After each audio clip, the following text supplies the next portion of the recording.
बिस्मिल्लाहिर्रहमानिर्रहीम, अस्सलाम वालेकुम एंड खुश आमदीद। इस उम्मीद और दुआ के साथ कि आप खैरियत से हैं। माशाअल्लाह अल्हम्दुलिल्लाह एक और रोज़ा मुकम्मल करने जा रहे हैं हमारे साथ मिलकर। आज अशर रहमत तकमील की जानिब गामज़न है और मुझे उम्मीद है हम सब थोड़ी थोड़ी अपने अपने हिस्से की रहमतें समेट पाए हैं, बिकॉज अल्लाह का दर खुला है। खैर रमज़ान और हम का सिलसिला। मैं हूँ इमरान हसन। मेरा नाम है आयशा यूसुफ। आई होप आप लोग ठीक ठाक होंगे और आपका रमज़ानुल मुबारक जो है वो बहुत अच्छा जा रहा होगा। और हमारा और आपका साथ आपको पता है 4 से 7 तक रहता है। हमारी कोशिश होती है कि आपके लिए थोड़ी सी एक तो एंटरटेनमेंट भी, उन लोगों से मुलाकात भी करवा दें जो आपको पसंद है, जो हमारे भी पसंदीदा है, और इसके साथ साथ थोड़ी आपकी रहनुमाई हो और हम अपनी भी रहनुमाई कर लें। और हम सब ये चाह रहे हैं नाज़रीन के तवस्सुत से हम सीखते रहें। एग्जैक्टली, आप एक जरिया बने कि हम भी सीखें। बिल्कुल ऐसे। अच्छा, हम सब चाहते हैं कि लोग जो है ना वो हमें पसंद करें। ऑफ कोर्स आप भी चाहते होंगे, मैं भी यही चाहती हूँ, हमारी इज्जत करें और हमें खूबसूरत भी समझे। लेकिन क्या असल खूबसूरती सिर्फ ज़ाहिरी है? ये सवाल जो है ना वो बार बार आपके मेरे ख्याल में सिर्फ ज़ाहिरी नहीं है, सिर्फ ज़ाहिरी नहीं है। बातिनी खूबसूरती बहुत ही अच्छी चीज़ है। असल खूबसूरती आई बिलीव वही होती है, और जो आपको ऊपर से नज़र आता है वो भी बहुत ज़रूरी है, लेकिन बातनी खूबसूरती वो मयार है। हमारा अखलाक, हमारा रवैया, हमारा किरदार, उसमें नज़र आने वाली खूबसूरती असल खूबसूरती है। और अगर दूसरों के साथ उसने सलूक का रवैया नहीं है, मैं तो रमज़ान में यही बात करता हूँ कि आपके हाथ हदीस मुबारका है ना कि असल बेहतरीन मुसलमान हुआ है जिसके हाथ और ज़बान से बाकी मुसलमान महफूज रहे। तो अगर कि अगर आपका बेहतरीन अखलाक आपके तभी, अगर आपके हाथ और ज़बान से लोग महफूज नहीं है तो आप अच्छे मुसलमान नहीं है, अच्छे इंसान भी नहीं, अच्छे इंसान नहीं है। अच्छा, खैर अच्छे काम करें तो यही हमारे हुस्न को जो है ना 4 चांद लगाता है। ये बड़ा ज़रूरी भी है, और स्पेशली रमज़ान के दौरान जो है ना ये एहसास शिद्दत से जागना चाहिए हमारे अंदर। सब्र और शुक्र की अक्सर हम बात भी करते रहते हैं। और अगर सिर्फ ज़ाहिरी खूबसूरती की फिक्र हो, दिल में हसद हो, झूठ हो, धोखा हो, खुदगर्जी हो, तो लाख सवर जाएं, उसके बावजूद हम बदसूरत ही नजर आएंगे। जी, और ऐसे बहुत से लोग आसपास हमें नजर आते हैं जो चेहरे पे खूबसूरती का नकाब लगाए बैठे हैं, लेकिन उनके अंदर की जो मुनाफकत है वो जाहिर बात है मुंह पे आई जाती है कहीं ना कहीं। नहीं, आसपास से मुराद इस मुआशरे में हम जहाँ रहते हैं लोग नजर आते हैं। आप बेफिक्र रहें, शुक्र है। ठीक है, आगे बढ़ते हैं जनाब। हम अपनी कुछ दिलचस्प स्टोरीज की जानिब आपकी तवज्जो दिलाते हैं। और सबसे पहले हम किस हवाले से बात करें? सबसे पहले हम कुछ बात करेंगे एक Guinness book of world record के बारे में। इंडिया से एक लड़का है, उसका ताल्लुक है, और उसकी खास बात ये है he is very different, he is very unique, और उसकी यूनिकनेस की वजह से जो है ना उसको Guinness book of world record में शामिल कर दिया गया। ललित उसका नाम है। क्या है इसकी जरा बिल्कुल जी, इनके बारे में ये बेसिकली बेचारा एक ऐसी बीमारी में मुब्तला है जिसकी वजह से उनके जिस्म और चेहरे पर जो है ना वो बालों की गैर मामूली नशोनुमा हो गई है। और इस सूरत हाल में ललित का नाम जो है वो Guinness book of world record में शामिल किया गया है एज अ हेरी फेस। लेकिन मैं तो बड़ा डर गया हूँ इसको देख के। डर गया। अल्लाह ताला से एक तो हमें पनाह भी मांगनी चाहिए, अल्लाह का शुक्र भी अदा करना चाहिए, उसने एक मुकम्मल इंसान बनाया। लेकिन उसके लिए अच्छा ये हुआ है कि उसका नाम जो है ना वो हमेशा रहेगा Guinness book of world record के अंदर। And I am not sure what kind of disease it is, ये कहीं इसके सर्वाइवल में इसको प्रॉब्लम ना करे, क्योंकि अमूमी तौर पे तो जानवरों की हैसियत ऐसी होती है, दो कि इंसान भी एक एनिमल ही है, उसकी जो तख्लीक है उसको लेकर। लेकिन it happened for the first time. Allah करे कि ऐसी कोई बीमारी ना हो जो कि इसकी सेहत, इसकी ज़िंदगी के लिए खतरे का बायस हो। बहरहाल क्योंकि Guinness book of world record में है तो हमने कहा आपके साथ शेयर करें। दूसरी तरफ जापान की एक 108 साल, एक और रिकॉर्ड है, 108 साल एक मुअम्मर खातून है जो कि हेयर स्टाइलिस्ट हैं, उन्होंने भी एक आलमी रिकॉर्ड अपने नाम किया। Oh my God. और उनका आलमी रिकॉर्ड ये है कि दुनिया की मुअम्मर तरीन बाबर हैं ये, और उन्होंने 73 साल पहले अपने शौहर के साथ आई डोंट नो। पहले मैं चाहूंगी कि पहले मुझे पिक्चर्स दिखाएं, डेमो दिखाएं जो जो आपने पहले काम किया, पता चले ना वो she is doing absolutely fine. अगर वो अपने जैसे बाल कर देंगे तो फिर क्या करूंगी? अच्छा, वो जिनके काट रही हैं उनके भी नहीं है। उनके भी नहीं है ना।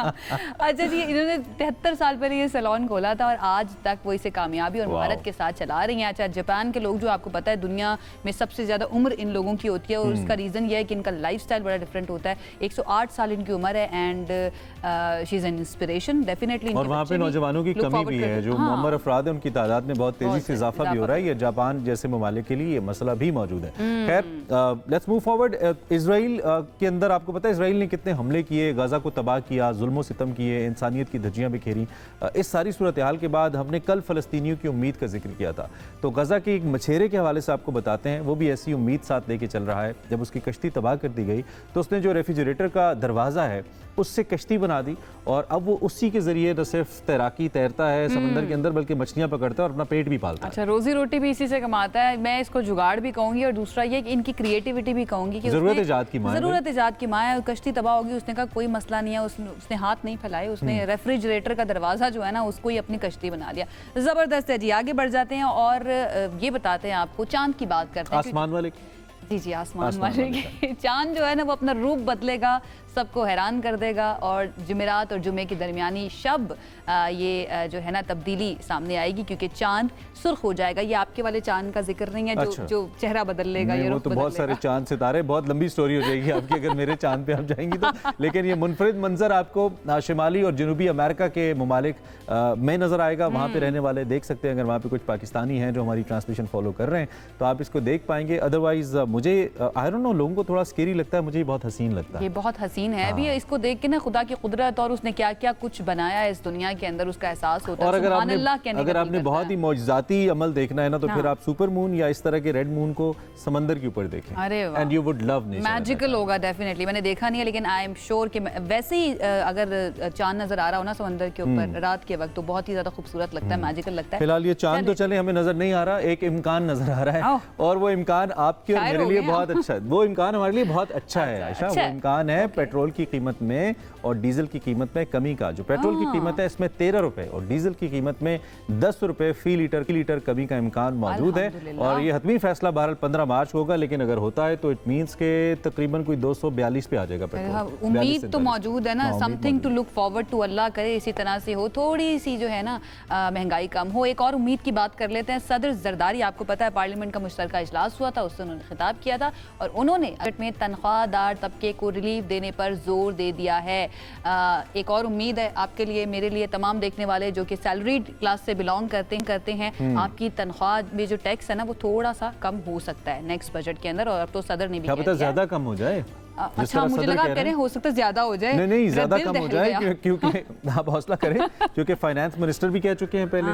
आईएमएफ से भी हमने बात की है, प्राइम मिनिस्टर ने आईएमएफ से भी बात की है कि तबके के ऊपर ज्यादा दो कि ये गवर्नमेंट का अपना प्रोग्रेटिव है, खुद से अपनी सफेद। अच्छा, थोड़ा सा क्रेडिट हम भी ले लें क्योंकि हमने कितनी आवाज उठाई है पिछले 4-5 महीने के अंदर कि सैलरी क्लास जो है ना उसको थोड़ा सा रिलीफ दे दें। तो अगर ये हो जाता है तो मैं तो भाई क्रेडिट लूंगी और बड़ी खुशी नहीं, मेरे ख्याल में बहुत अच्छा है ये भी हो जाए। फिर थोड़ा सा अगर गैस की और पेट्रोल की कीमतें तो खैर कम हो रही है, गैस की कम हो जाए, बिजली सस्ती हो जाए, क्योंकि बिजली के हवाले से भी गौर करेंगे। Let's move forward. State bank ने पाकिस्तान के लिए, स्टेट बैंक ऑफ पाकिस्तान ने आइंदा 2 माह के लिए जो शरह सूद है उसको 12% पर बरकरार रखने का ऐलान किया है।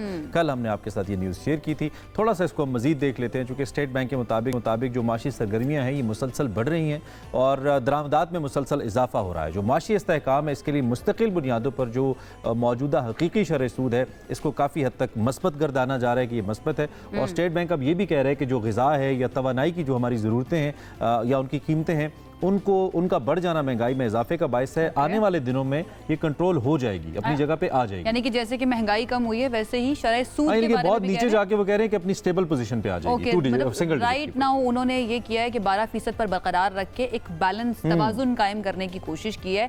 अच्छा, इसके असरात जो है हमारी मईशत के ऊपर मजीद क्या हो सकते हैं और इसके साथ साथ ये कितना हमारी जो करेंसी है उसको स्ट्रेंथन करेगा, इसके बारे में जान लेते हैं। हमारे साथ माहिर मईशत हैं शकील रामे। शकील साहब, बहुत शुक्रिया हमें ज्वाइन करने के लिए। तो इस फैसले को आप किस नज़र से देख रहे हैं? 12% पर शरह सूद को बरकरार रखा गया है एंड ऐसी कौन सी रीजंस आपको नज़र आ रही हैं एज एन एनालिस्ट जिसकी वजह से स्टेट बैंक ने बरकरार रखा है 12 पे शरह सूद को? थैंक यू जी। पहले तो जस्ट जो कि मैं एक चीज़ क्लियर करना चाहता हूँ कि सूद किसी भी कानून के लिए ठीक नहीं होता। ये तो एक अगेंस्ट द इस्लामिक लॉ है, मगर क्योंकि हम एक सिस्टम में रह रहे हैं तो हम इस पर बात कर रहे हैं।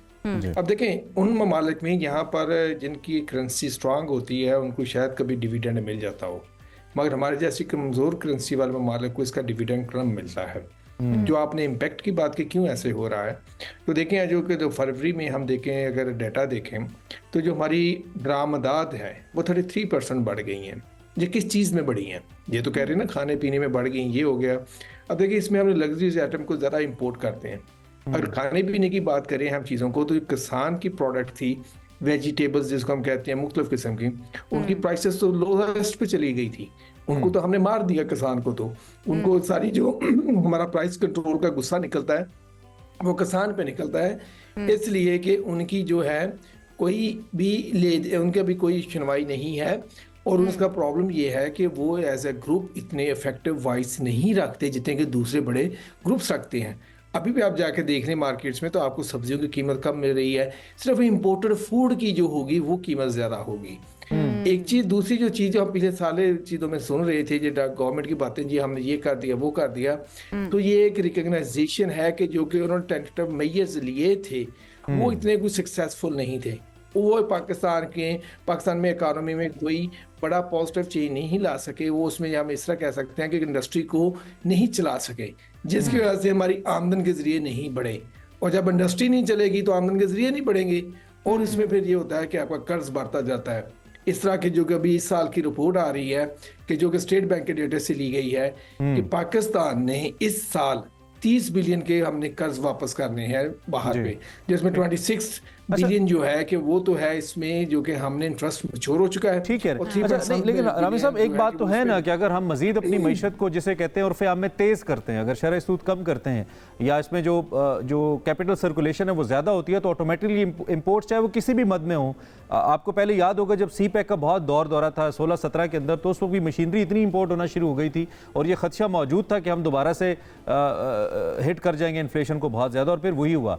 तो अब की बार हमारी मईशत क्या मुतामिल हो सकती है कि अब इससे कम पॉलिसी रेट पे जाएं, इसको 7, 8, 9 पे लेकर जाएं और उसमें स्टेबल भी रहें, इन्फ्लेशन वाला एलिमेंट हमें ज़्यादा हिट ना करे? इतनी सख्त है फिल वक्त मैनेजमेंट ठीक है इसकी? देखें, एक चीज जो कि बड़ी गलत हमें समझाई जाती है, जो प्रोडक्शन का सेक्टर जब तक नहीं चलता ना तब तक आपकी इन्फ्लेशन कंट्रोल नहीं होगी। आपको जो मशीनरी आ रही थी वो आपका किसी ना किसी तरीके से आम इकोनॉमिक एक्टिविटी जनरेट हो रही थी, तो लोगों की स्पेंडिंग पावर भी बढ़ रही थी। उसमें जो मिसमैनेजमेंट हुई थी उस वक्त, वो हमने डॉलर की सही कीमत मैनेज नहीं की थी।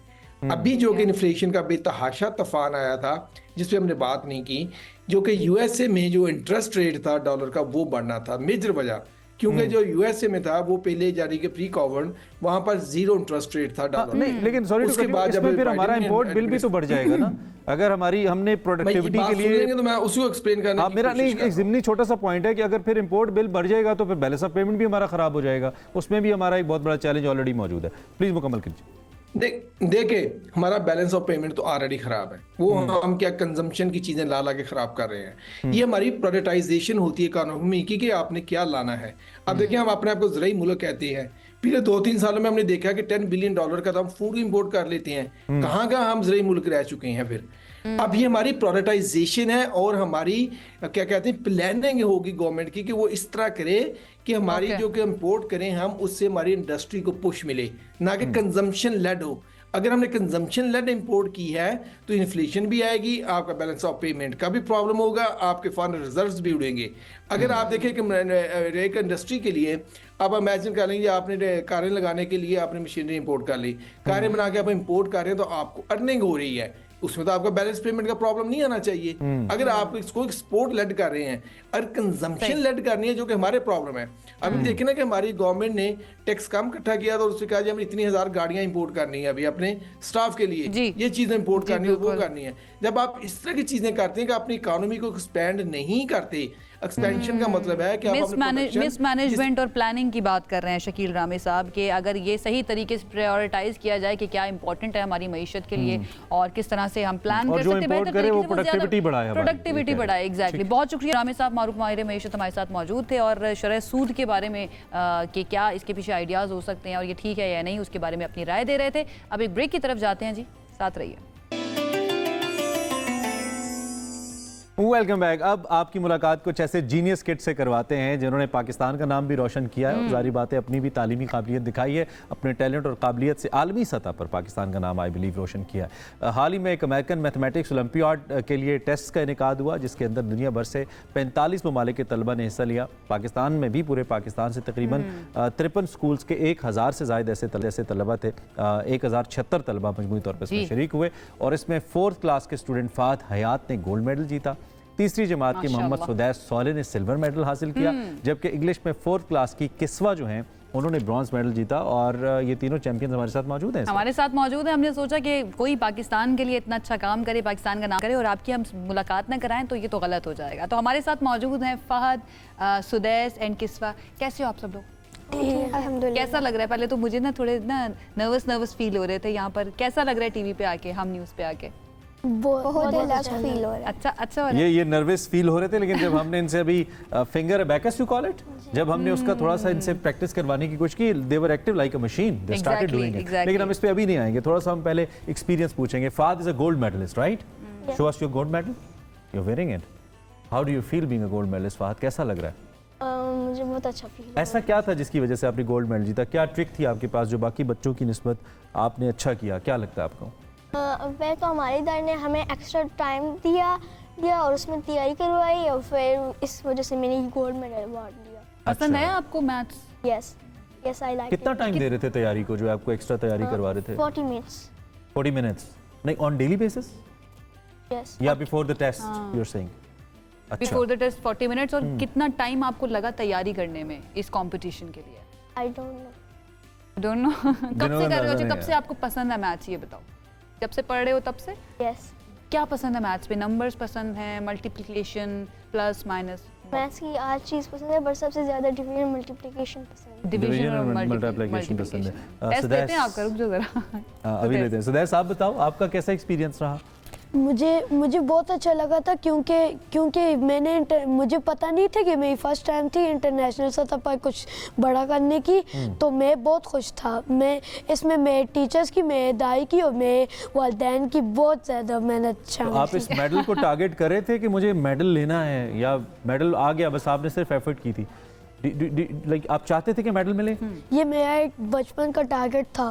अभी कौन सा अच्छा। बचपन है? अभी भी बचपन ही है।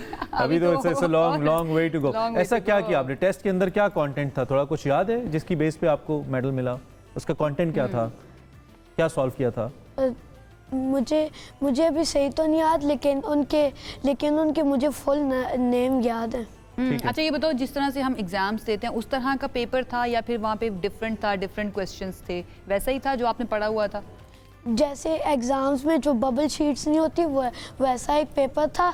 जैसे यहाँ पे यह क्वेश्चन पेपर है, यहाँ पे बबल शीट है, इसका आंसर ये वाला ऑप्शन है, तो उस ऑप्शन में कलर कर देना होता था। अच्छा, कितने टाइम में आपने तैयारी की टाइम इसकी? कितना? हमें स्कूल की तरफ से तो 40 मिनट्स दिए जाते थे, लेकिन मैंने घर में अपने खुद से 10 मिनट्स लेके तैयारी की। अच्छा, जो आपका टेस्ट था, Yes. जो ओलंपियाड था, उसके अंदर कितना टाइम था? कितने टाइम में ये टास्क कंप्लीट करना था शीट के साथ? और 1.2 घंटे हमें मिले 1.2, थे। ठीक है, यानी कि 1 घंटा 20 मिनट। 1 घंटा 20 मिनट। ऑलराइट। ओके। किस्वा आपका कौन सा सब्जेक्ट था जिसमें आपने? इंग्लिश। आपका इंग्लिश लिटरेचर या ओवरऑल उसके अंदर इंग्लिश में क्या था? कौन सी क्लास में कंटेंट हुआ? क्या था? 4th क्लास में अच्छा, है, तो बहुत आई छोटी थिंक है। लिटरेचर तो आगे ठीक जाके है। है। You have a beautiful eyes, you know that. बहुत प्यारी हो आप माशाल्लाह से। जरा बताओ अपने इस कंपटीशन के बारे में। हमें तो सबसे पहले एक्स्ट्रा टाइम देकर तैयारी करवाई गई। हमें हमारा जो टीचर्स का एक्स्ट्रा टाइम था, उन्होंने वो हमारे लिए चूज़ किया और जो हमारे डाउट्स थे वो क्लियर करवा लिए, और आज हम इस काबिल हैं कि हमने ये मेडल जीता है। ओह व्हाट माशाल्लाह। काइंड ऑफ डाउट्स, क्या क्वेश्चंस थे आपके जो आपको थोड़ा सा तंग कर रहे थे, या आपने डिस्कस किया अपने टीचर्स से? मुझे हेल्पिंग वर्ब और मेन वर्ब में बहुत कंफ्यूजन होती है। अच्छा, टेस्ट में क्या क्या आया? कोई ऐसे लिखना होता है या फिर ग्रामर के क्वेश्चंस होते हैं? क्या था टेस्ट में? ग्रामर ही थी थोड़ी बहुत। ग्रामर थे। ओके। और घर में किसने हेल्प कराई आपकी तैयारी करने में? मम्मा ने, पापा ने, किसने? मेरी मम्मा थोड़ी हेल्प करती थी मेरी। मम्मा वरना करती आपने थी खुद ही किया है लगता है ज्यादा। खुद ही है किया। ना? अच्छा, मैं मम्मा ने सुदैश थोड़ी से भी help पूछना चाह रही थी, घर में मैथ्स में कौन ज्यादा हेल्प करता है आपकी? घर में जो मेरी खाला है वो मेरे school Pakistan public school and college में पहले पढ़ाती होती थी, और वो एक मैथ्स की भी टीचर्स थी, तो मैंने उनके साथ तैयारी खाला की। देख रही हैं अभी? टीवी देख रही हैं बैठ के? बताया उन्होंने आपको? शायद वो देख रही हूँ। अच्छा, कुछ अगर कहना देख रही हैं तो चाहते हो उनको उस खाला को? कैमरे में कुछ Thank कहें। you वो बोलो। कैमरा है आपका, कुछ बोले उनको। उस लेफ्ट वाला ये दोनों आपके हैं, बोल किसी में भी? से समथिंग टू खाला।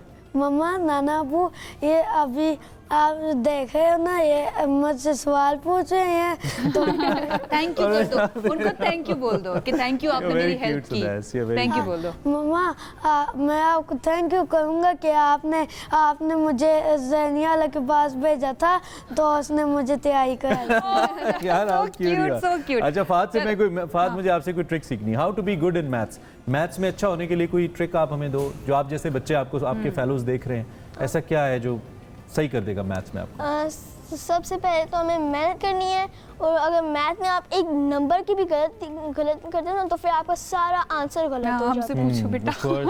हम तो गुजार कैसे के आए फिर हैं। इसके लिए प्रैक्टिस ज्यादा करें? जी प्रैक्टिस तो ज़्यादा लगती है। ठीक है। अच्छा, फ्यूचर का क्या प्लान है आपका? मैथ्स में ही कुछ करना है या कुछ और? कुछ सोचा है बड़े होके क्या बनना है? इंजीनियर बनना है, पायलट बनना है? साइंटिस्ट। साइंटिस्ट लग भी रहे हो आप, बोर्न साइंटिस्ट माशाल्लाह। साइंसदान लग और रहे हो। इस कंपटीशन को जीतने के बाद किसी ने मम्मी पापा ने कोई गिफ्ट वगैरह दिया कि बेटा बहुत अच्छा किया? सब ने तो मुझे पैसे दिए। पैसे दिए थे? आपको दिए गिफ्ट मिला कोई? हाँ, मैं बाबा ने मुझे कहा था कि ईद के बाद मैं जॉयलैंड लेके जाऊंगा। ओ बाबा, आप अपने वादे में पूरे रहिएगा, आप जॉयलैंड लेके जाएगा। किस्वा शॉर्टली बेटा, आप कुछ भी कहना चाहो हाँ, इस end हवाले में। से? किसी को जिसने थैंक यू आपको help करना किया, है, किसी को thank टीचर्स you को, बोलना है। पेरेंट्स को। Thank you so much miss Muqaddas, आपने हमें इस टेस्ट की प्रिपरेशन करवाई बहुत अच्छे से। चलो, Okay. Thank you Thank you so so much you much. Guys, we are so proud of you. यहाँ पे रुकना All नहीं, the आगे very बढ़ते best. रहना है, ठीक है? आगे बढ़ते साइंटिस्ट रहना बनना है, जो भी बनना चाहते हो आगे बढ़ते रहना है। जो दीज वर द हीरोज जिनसे आपकी मुलाकात हमने कराई। कोई ब्रेक लेते हैं, ब्रेक के बाद वापस आते हैं। Welcome back. रमज़ान और हम में एक बार फिर आपका खैर मकदम है। रमज़ान और हम में रमज़ान के साथ जुड़ा सिलसिला है खाने पीने का, और हमने भी उसके लिए बाकायदा एहतमाम रखा है। एक तो आपके उस फीडबैक का बहुत शुक्रिया जो आप मुसलसल दे रहे हैं, उससे हम बहुत कुछ अपने आप में बेहतर करने की कोशिश करते रहते हैं। आज भी मज़ेदार पकवान का सिलसिला है, लेकिन आज बन क्या रहा है आयशा साहब? आज बन ये रहा है, बातों मुझे के अलावा पता क्या तो है, बना रही हैं अभी बताइए? मुझे पता तो है, लेकिन मैं चाहूंगी कि वजीहा की तरफ ही हम जाएं और उससे जानते हैं Quickly कि उनसे क्या बन जानें। रहा है। उनसे जानते हैं। वजीहा सईद, आपको पता है कराची से हमारी शेफ हमें ज्वाइन करते हैं। वजीहा बताइएगा आज हम क्या बना रहे हैं? आज हम इमरान और आयशा बनाने जा रहे हैं कोई डिफरेंट चीज़, क्योंकि हमने सोचा जब हमारे पास सुब्रोसो है तो हम उससे क्यों ना उसके सीख कबाब से सीख कबाब बिरयानी बनाएं। कोई डिफरेंट चीज़ बनानी चाहिए मज़े की, क्योंकि बहुत दिन हो गए हमने चावल वगैरह नहीं खाए, राइस का इस्तेमाल नहीं हो रहा, क्योंकि रमज़ान है, रमज़ान में लोग रोटी खाना चाहते हैं, इस वजह से। तो आज हम बना रहे हैं सुब्रोसो की सीख कबाब की हम बिरयानी, ठीक है? और साथ ही हम बनाएंगे जब हमारे पास हो रूह अफ़ज़ा। तो रूह अफ़ज़े से पहली चीज़ आती है ठंडे ठंडे मशरूबात, जो हम ड्रिंक्स पीना चाहते हैं जिससे हमें सुकून मिलता है, उससे हम बनाएंगे एक आइसक्रीम फालूदा, ठीक है, रूह अफ़ज़े से। और सबसे पहले इंग्रेडिएंट बताने से पहले मैं धोऊंगी हाथ, क्योंकि आपको पता है हाथ धोना सबसे ज़रूरी है। कोई भी काम शुरू करें, आप बाहर से आएँ या कुछ भी करें, सबसे पहले आप हाथ धोया करें अपने, फिर आप काम किया करें, क्योंकि ये जो है ना, और हाथ भी अच्छी तरह रगड़ के उंगलियों के बीच में हर तरफ लाइफ बॉय से धोने चाहिए हमें हाथ, क्योंकि 99.9% ये हमारे जरासीम साफ़ करता है बिल्कुल ही। और जब लाइफ बॉय पास हो तो हमें किसी बात की टेंशन लेनी नहीं चाहिए, ठीक है? चलिए बिस्मिल्लाहिर्रहमानिर्रहीम। इंग्रेडिएंट्स बताती हूँ। मैंने थोड़ी प्याज ब्राउन करके रखी है, हमने टमाटर लिया है, आलू बुखारे लिए हैं, कड़ी पत्ता है, हमारे पास हरी मिर्चों का पेस्ट है, धनिया है, नमक है, ये लाल मिर्च है, कुटी मिर्च है, जर्दे का रंग है। बिरयानी है तो मसाले बहुत ज़्यादा होते हैं, आपको पता है इस बात का, ठीक है? और हमने केवड़ा लिया हुआ है, दही है, हमारे पास खड़े मसाले हैं सारे, और इसी तरह हमने लहसुन अदरक का पेस्ट लिया है। बॉयल हम आलू करके लाए हैं, वो बॉयल है हमारे पहले से। हरा धनिया, पुदीना, फिर हमने फ्राई प्याज ली है, टमाटर हमने पेस्ट बना के लिए ताकि जल्दी से बन जाए, ठीक है? अब जो है हमने इंग्रेडिएंट्स आपको बताए। अब बिस्मिल्लाहिर्रहमानिर्रहीम, अब हम शुरू करते हैं। सबसे पहले जी ये, और साथ ही हम पहले मसाला चढ़ा दें, फिर जो है हम आराम से बाकी काम आपको शुरू करते हैं, बताते हैं, ठीक है? ये देखें, हमने ऑयल डाला, क्योंकि बिरयानी में आपको पता है ऑयल ज़्यादा अच्छा लगता है, कभी भी कम ऑयल की अच्छी नहीं लगती, क्योंकि राइस थोड़े ऑयली हों, गीले हों, मज़े के लगते हैं, ठीक है? फंस गए, इसे यहाँ रखते हैं हम, ठीक है? अब हम इसमें ये डाली हमने प्याज। अच्छा, ये सारा काम हम झटपट से करेंगे। ये हमने प्याज डाली इसमें। अब इसमें हम साथ ही टमाटर डालेंगे,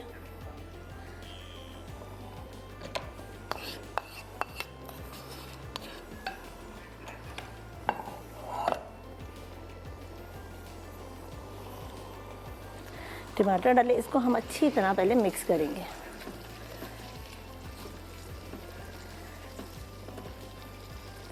ये मिक्स हो जाएगा, हम इसमें चिली पेस्ट डाल रहे हैं, ग्रीन चिली, हमने हरी मिर्चें पीस के रखी हैं, ज़्यादा नहीं, 3-4 बस पीस ही, और 1 टेबल स्पून ही डाल रहे हैं हम इसमें, ठीक है। लहसुन अदरक का हम पेस्ट डाल रहे हैं इसमें।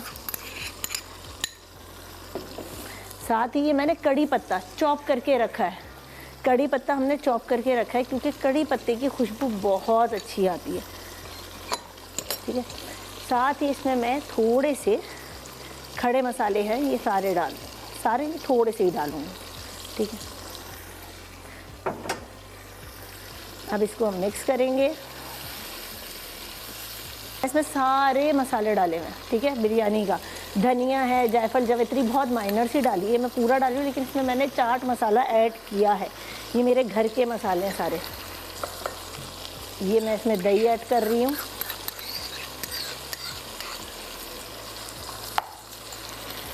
ये मैं आलू बुखारे भी ऐड कर रही हूँ इसमें। इसको हम 5 मिनट के लिए दम पे छोड़ेंगे, ठीक है। इतनी देर जब तक ये दम हो रहा है। ये तो सारा गार्निशिंग का सामान है, ठीक है हमारे। अब यहीं पे जब हम बना रहे हैं सीख कबाब बिरयानी, तो सीख कबाब तो फ्राई करना बनता है, हल्का हल्का शैलो फ्राई होंगे सुब्रोसो के।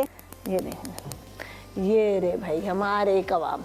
भाई जब रमज़ान हो या नॉर्मल डेज भी हो, मैं तो कहती हूँ इनके सीख कबाब बेस्ट हैं। सीख कबाब से आप इनके सुब्रोसो के जो सीख कबाब हैं उससे आप बिरयानी बनाएं, कढ़ाई बनाएं, सीख कबाब कढ़ाई बनाएं, सीख कबाब रोल बनाएं, और इनकी पैकेजिंग ओहो आप ये देखें। और क्वांटिटी कितनी अच्छी है, सुब्रोसो की क्वांटिटी भी अच्छी है। ये नहीं कि भाई 3-4 आ रहे हो, इतनी अच्छी है कि आराम से आपकी पूरी फैमिली खा सकती है और ज़्यादा से खा सकती है। ये नहीं कि कम हो। और इनके जो टेक्सचर है ये देखें। अच्छा, इन्हें हमें सिर्फ शैलो करना है, मैं इनका दिखाती हूँ। ये देखें, ये सिके हुए होते हैं, इन्हें आप माइक्रो करके भी यूज़ कर सकते हैं। ज़रूरी नहीं है कि आजकल तो रात में गैस नहीं होती, तो ये आप ला के रखें। सुब्रोसो की रेंज इतनी अच्छी है। ये सिर्फ मैं हल्के हल्के से शैलो फ्राई कर रही हूँ। सुब्रोसो की चीज़ें आप ला के घर में रखें, गैस ना भी हो तो आप सीख कबाब बना के खा सकते हैं, रोटी से खा सकते हैं इसे आप। ये देखें, ये सिके हुए होते हैं, इसमें स्मोक भी होता है प्रॉपर, फटाफट बन जाते हैं। इसलिए बंदा ऐसी चीज़ें ले, क्योंकि घर में और भी बहुत काम होते हैं कि भाई जल्दी जल्दी हम सब कर लें, ठीक है। और सुब्रोसो की जो रेंज है ना, उसका तो सवाल नहीं, इसका हम फ्लेम हल्का करते हैं। ये देखें, इसमें मैं अब डाल रही हूँ पुदीना, ठीक है। तो हमारी ये बिरयानी भी का मसाला अल्हम्दुलिल्लाह रेडी है। इसको हम मिक्स करते हैं। ये देखिए जी कितना अच्छा हुआ है। अब मैं इसको साइड पे करती हूँ और साथ ही अब मैं इसको दम पे लगाने लगती हूँ, ठीक है। अच्छा, जब भी कभी दम लगाए ना, नीचे ऑयल आप ज़रूर ज़रा सा डालें तले में, कभी भी आपके चावल लगेंगे नहीं, ठीक है। ये चावल मैं बासमती हैं, इन्हें मैं बॉयल हाफ डन करा हुआ है, मैंने 1 कन्नी रह गई है, ठीक है। अब मैं इसमें मसाला ऐड करूँगी। ये हमने डाला इसमें मसाला। अच्छा, कुछ सीख कबाब हम इसमें ऐड कर देंगे ऊपर से ही।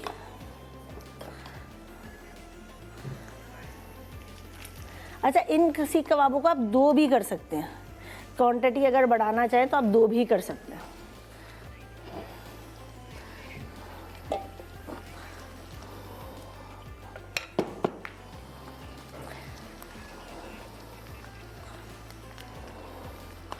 अब मैंने फिर इसमें सीख कबाब की लेयर लगाई।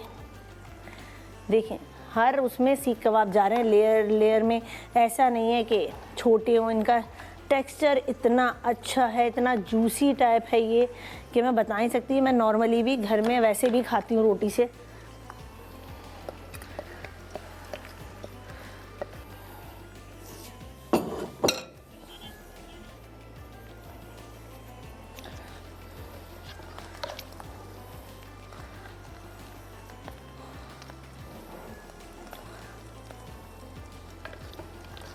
अब हम इसमें करेंगे गार्निशिंग। थोड़ा सा हम ये डालेंगे इसमें टमाटर खूबसूरती के लिए।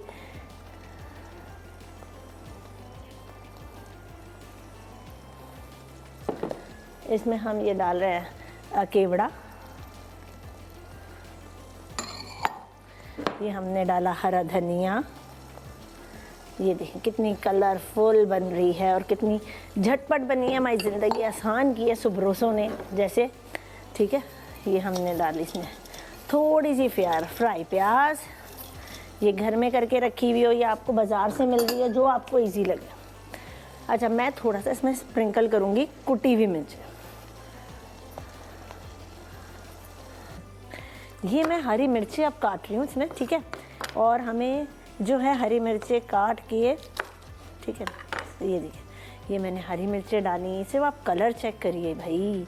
ये मैंने जो है क्या नाम है, जर्दी का रंग डाला। अच्छा, इसे हर तरफ नहीं डालिएगा, गैप बचा बचा के डालिए, क्योंकि हमारे मसाले का भी रंग होता है। सही है, अब हम इसे छोड़ रहे हैं दम पर। ये दम होगी जितनी देर, उतनी देर हम बनाएंगे। आप तो जानते हैं कि जब आता है रमज़ान, ठीक है, जब आता है रमज़ान और हर घर की रौनक होती है, जो दस्तरखानों पे होता है वो क्या होता है, ठीक है, वो दस्तरखान जो सजते हैं हमारे, वो सजते हैं रूअफ़ज़ा से। जब रूअफ़ज़ा आता है और गर्मियाँ भी हों, रमज़ान, मैं तो कहती हूँ भाई पूरा सीज़न मेरे घर रूअफ़ज़ा होता है, ठीक है। और जो ये इसका टेस्ट है, नेचुरल इंग्रेडिएंट से बनाया हुआ है, क्या रिफ़्रेशमेंट आती है इससे, पूरा रिफ़्रेश हो जाता है बंदा इसे पी के। इससे मैं आज बनाने जा रही हूँ रूअफ़ज़ा फ़ालूदा, ठीक है। अब मैंने इसके इंग्रेडिएंट्स सुन लें। रूअफ़ज़ा हो गया, दूध हो गया, जेली हो गया, चीनी। वैसे मैं चीनी 1 टीस्पून डालूँगी, इससे ज़्यादा नहीं डालूँगी क्योंकि इसमें ज़रूरत नहीं होती। अगर कोई ज़्यादा पीना डालता है वो डाल सकता है, लेकिन मेरी नज़र में जब ये डलता है ना, मैं नहीं डालती, और मेरा रोज़ा खुलता ही इससे है। ये सच्ची बात है, बिल्कुल ही सही है। मैं इसका थोड़ा रंग तेज़ रखूँगी, ठीक है। ये देखिए, इसी में हम डाल देंगे चारों मगज़। अच्छा, चारों मगज़, जो ड्राई फ्रूट डाल सकते हैं इसमें तो इतने मज़े के लगते हैं कि मैं आपको बता नहीं सकती। हम आलमंड डाल रहे हैं, चारों मगज़ डाल रहे हैं, जो पसंद है आप वो डालें, ठीक है। अब इसमें मैं जेली ऐड करूँगी थोड़ी सी, ठीक है। हम इसमें आइसक्रीम भी ऐड करेंगे, जो मज़े की लगती है। थोड़ी हमने गार्निशिंग के लिए छोड़ी है जेली, ठीक है। ये देखिए, ये ड्रिंक आप किसी को पिलाएंगे ना, जब मेहमान आएंगे, ओए होए, लोग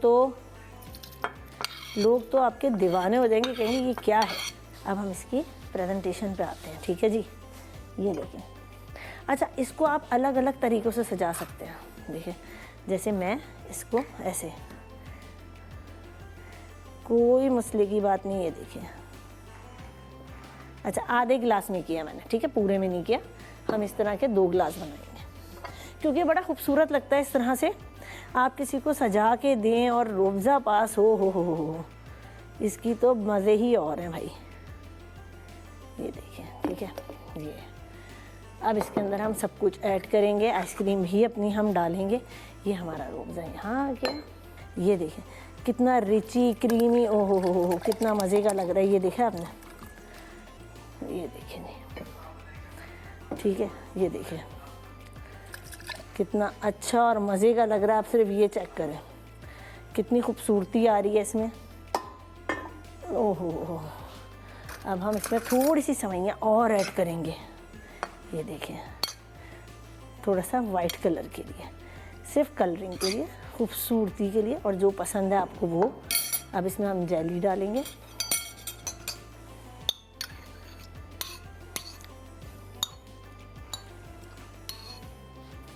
हमने जेली ऐड कर दी।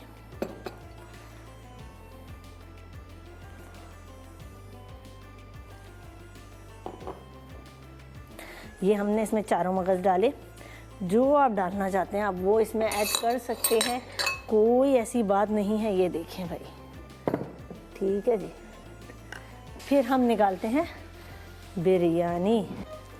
वाह, इसका आप कलर चेक करो, इसका टेक्सचर चेक करो, हर कलर है भाई इसमें, तो कोई कलर ऐसा ना हो जो इसमें ना हो। हम इसे निकालते हैं।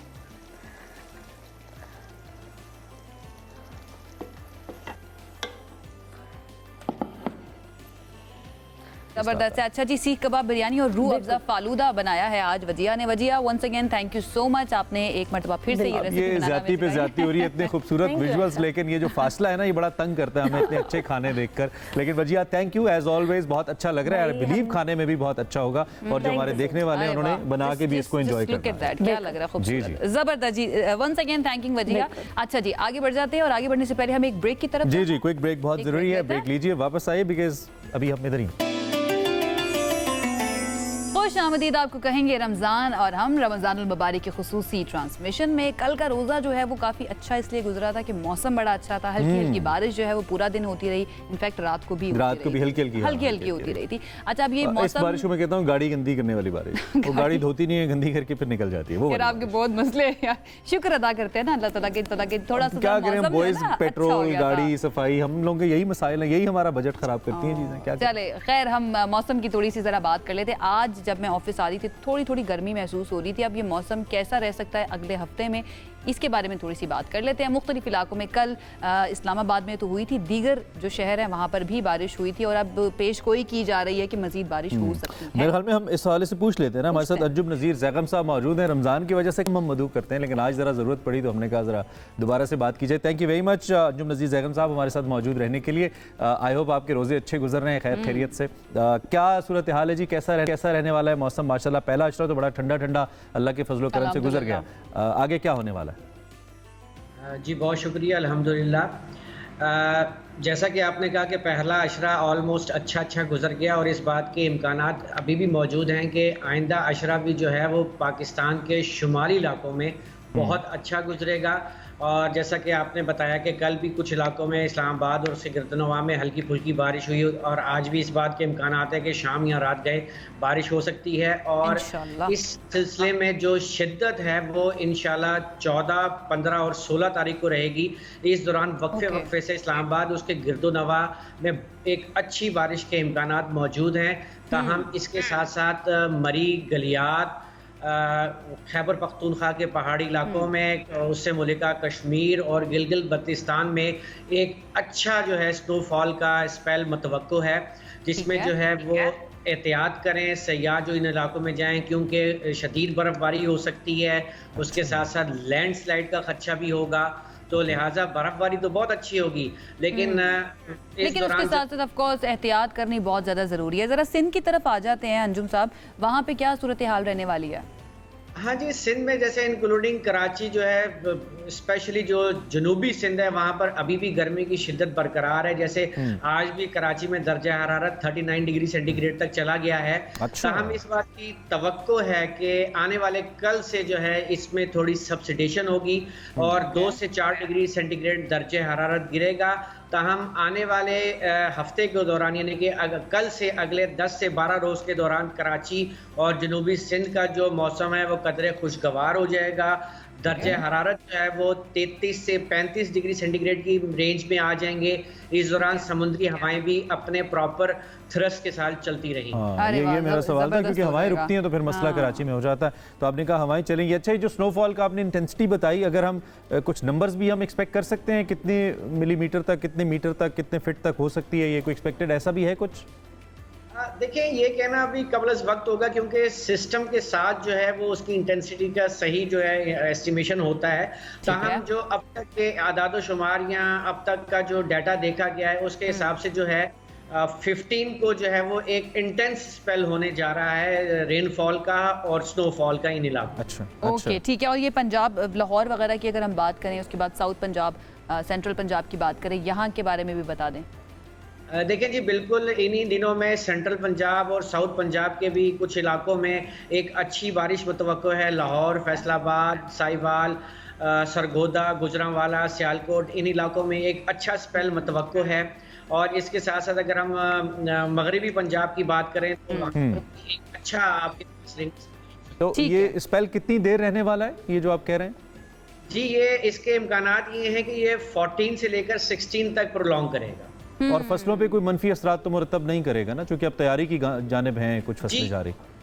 जी बिल्कुल, इस वक्त तो ये फसलों के लिए काफ़ी हद तक मुफीद होगा। ताहम जैसे जैसे हम मार्च के एंड की तरफ जाएगा उसके बाद होने वाली बारिशें जो हैं वो खतरनाक हो सकती है। सही है, गियर अप पाकिस्तानियों, क्योंकि एक और स्पेल जो है वो आने वाला बारिश का, आपका रमजान जो है वो अच्छा हो जाएगा। अंजुम साहब बहुत शुक्रिया। अंजुम साहब जब से आए ना थोड़ी खुशगवार खबरें हमें देते हैं, मैंने फील किया वैसे महकमे मौसमियात में जो थोड़ी तब्दीली है ना, वो मौसमियाती सूरत हाल में भी तब्दीली है। Thank you very much sir, बहुत शुक्रिया एंड गॉड ब्लेस यू जी। अच्छा सा रमजान गुजारिए और दुआ में हमें भी याद रखिए। अब आगे बढ़ें क्विकली। आगे बढ़ना है, इंटरेस्टिंग स्टोरी हमें शामिल कर रही है। समुद्री तूफान एल्फ्रेड के बारे में आपको बताते हैं, जिसने ऑस्ट्रेलिया की रियासत क्वींसलैंड में तबाही मचा दी है। तूफानी हवाओं की वजह से दरख्त उखड़ गए, वहाँ पर 2.5 लाख से जायद सार्फिन जो हैं वो बिजली से महरूम हो गए ऑस्ट्रेलिया में। तूफान से जो है ये कोई जानी नुकसान फिल वक्त रिपोर्ट नहीं हुआ है, लेकिन तबाही बड़ी हुई है। मनाजिर देखिए ना, बहुत ज़्यादा तबाही हो गई है और जो शहरी हैं उनको घरों में रहने की हिदायत की गई है। एल्फ्रेड को क्वींसलैंड से टकराने वाला निस्फ सदी का सबसे बड़ा तूफान भी करार दिया जा रहा है। माय गॉड, बहरहाल अल्लाह करे कि तमाम लोग जो है ना वो महफूज रहें। और अभी तक की अच्छी चीज़ जो है ना वो ये है कि कोई जानी नुकसान अल्हम्दुलिल्लाह नहीं हुआ। अच्छा, ब्रेक लेते हैं। ब्रेक के बाद एक मरतबा फिर से आपको खुश आमदीद कहेंगे अपनी स्पेशल ट्रांसमिशन के अंदर। और अब इस सेगमेंट में हमने आपकी मुलाकात करवानी है एक ऐसी शख्सियत से जिन्होंने ठान लिया है कि उन्होंने कुछ अलग करना है। और ये अभी नहीं ठानी उन्होंने, ये तकरीबन 2-3 दिहाइयों से उन्होंने ठानी हुई है। अमली मैदान में ख़वातीन के लिए एक इंस्पिरेशन है, उनके लिए काम भी करती हैं। और मुआशरा जो है उमूमी तौर पर जिन ख़वातीन को नज़रअंदाज कर देता है या ये नहीं समझता ना कि उनकी मदद करनी चाहिए, उनकी रिहेबिलिटेशन जो है, ये हमेशा टंग ट्विस्टर फंस जाता है मेरा, रिहेबिलिटेशन के लिए काम करना चाहिए। ये रिहेबिलिटेशन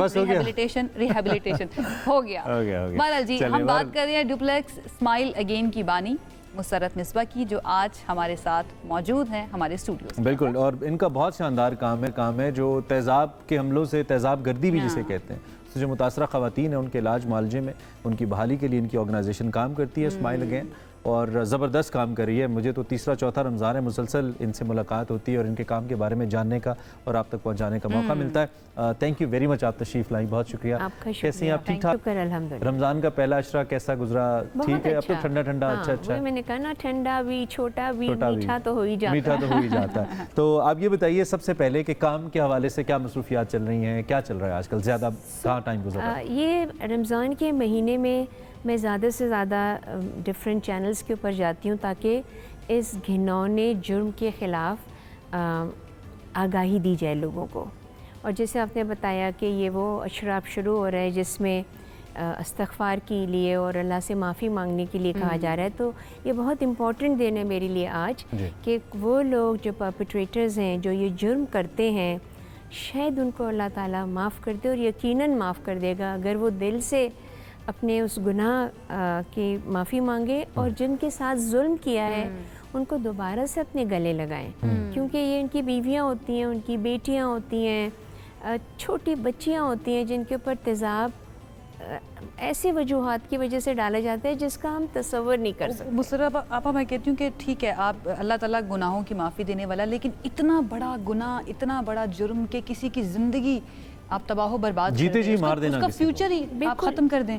हाँ, होता भी यही है कि खुद तो मुकमुका हो जाता है या सज़ा मिली तो थोड़ी सी सज़ा के बाद छूट भी जाते हैं। वो लड़की तो ज़िंदगी भर के लिए गई। तो उस पर you know it's about time कि हम सब लोग इस बात पे गौर और फिक्र करें कि ये जो माइंड सेट है ना मर्दों का कि मैं या तो मेरी नहीं तो किसी की नहीं, या जहेज़ क्यों लाई हो कम, या वरासत के हवाले से बच्चियों को जला देते हैं, थोड़ा सा तो अपने आप को ठीक करें। अब टाइम बढ़ा है ये बड़ा, क्योंकि ये सवाल मेरा हर बार आपसे होता है, आपकी क्या ऑब्जर्वेशन है? मैं समझती हूँ कि क्योंकि media is playing a very important role, तो ये वाक़यात और हादसात जो है ना वो ज़्यादा नज़र आते हैं। पहले ना पता चलता था और लोग शर्म की वजह से या किसी और वजूहात की वजह से उसको सामने ही नहीं लाते थे।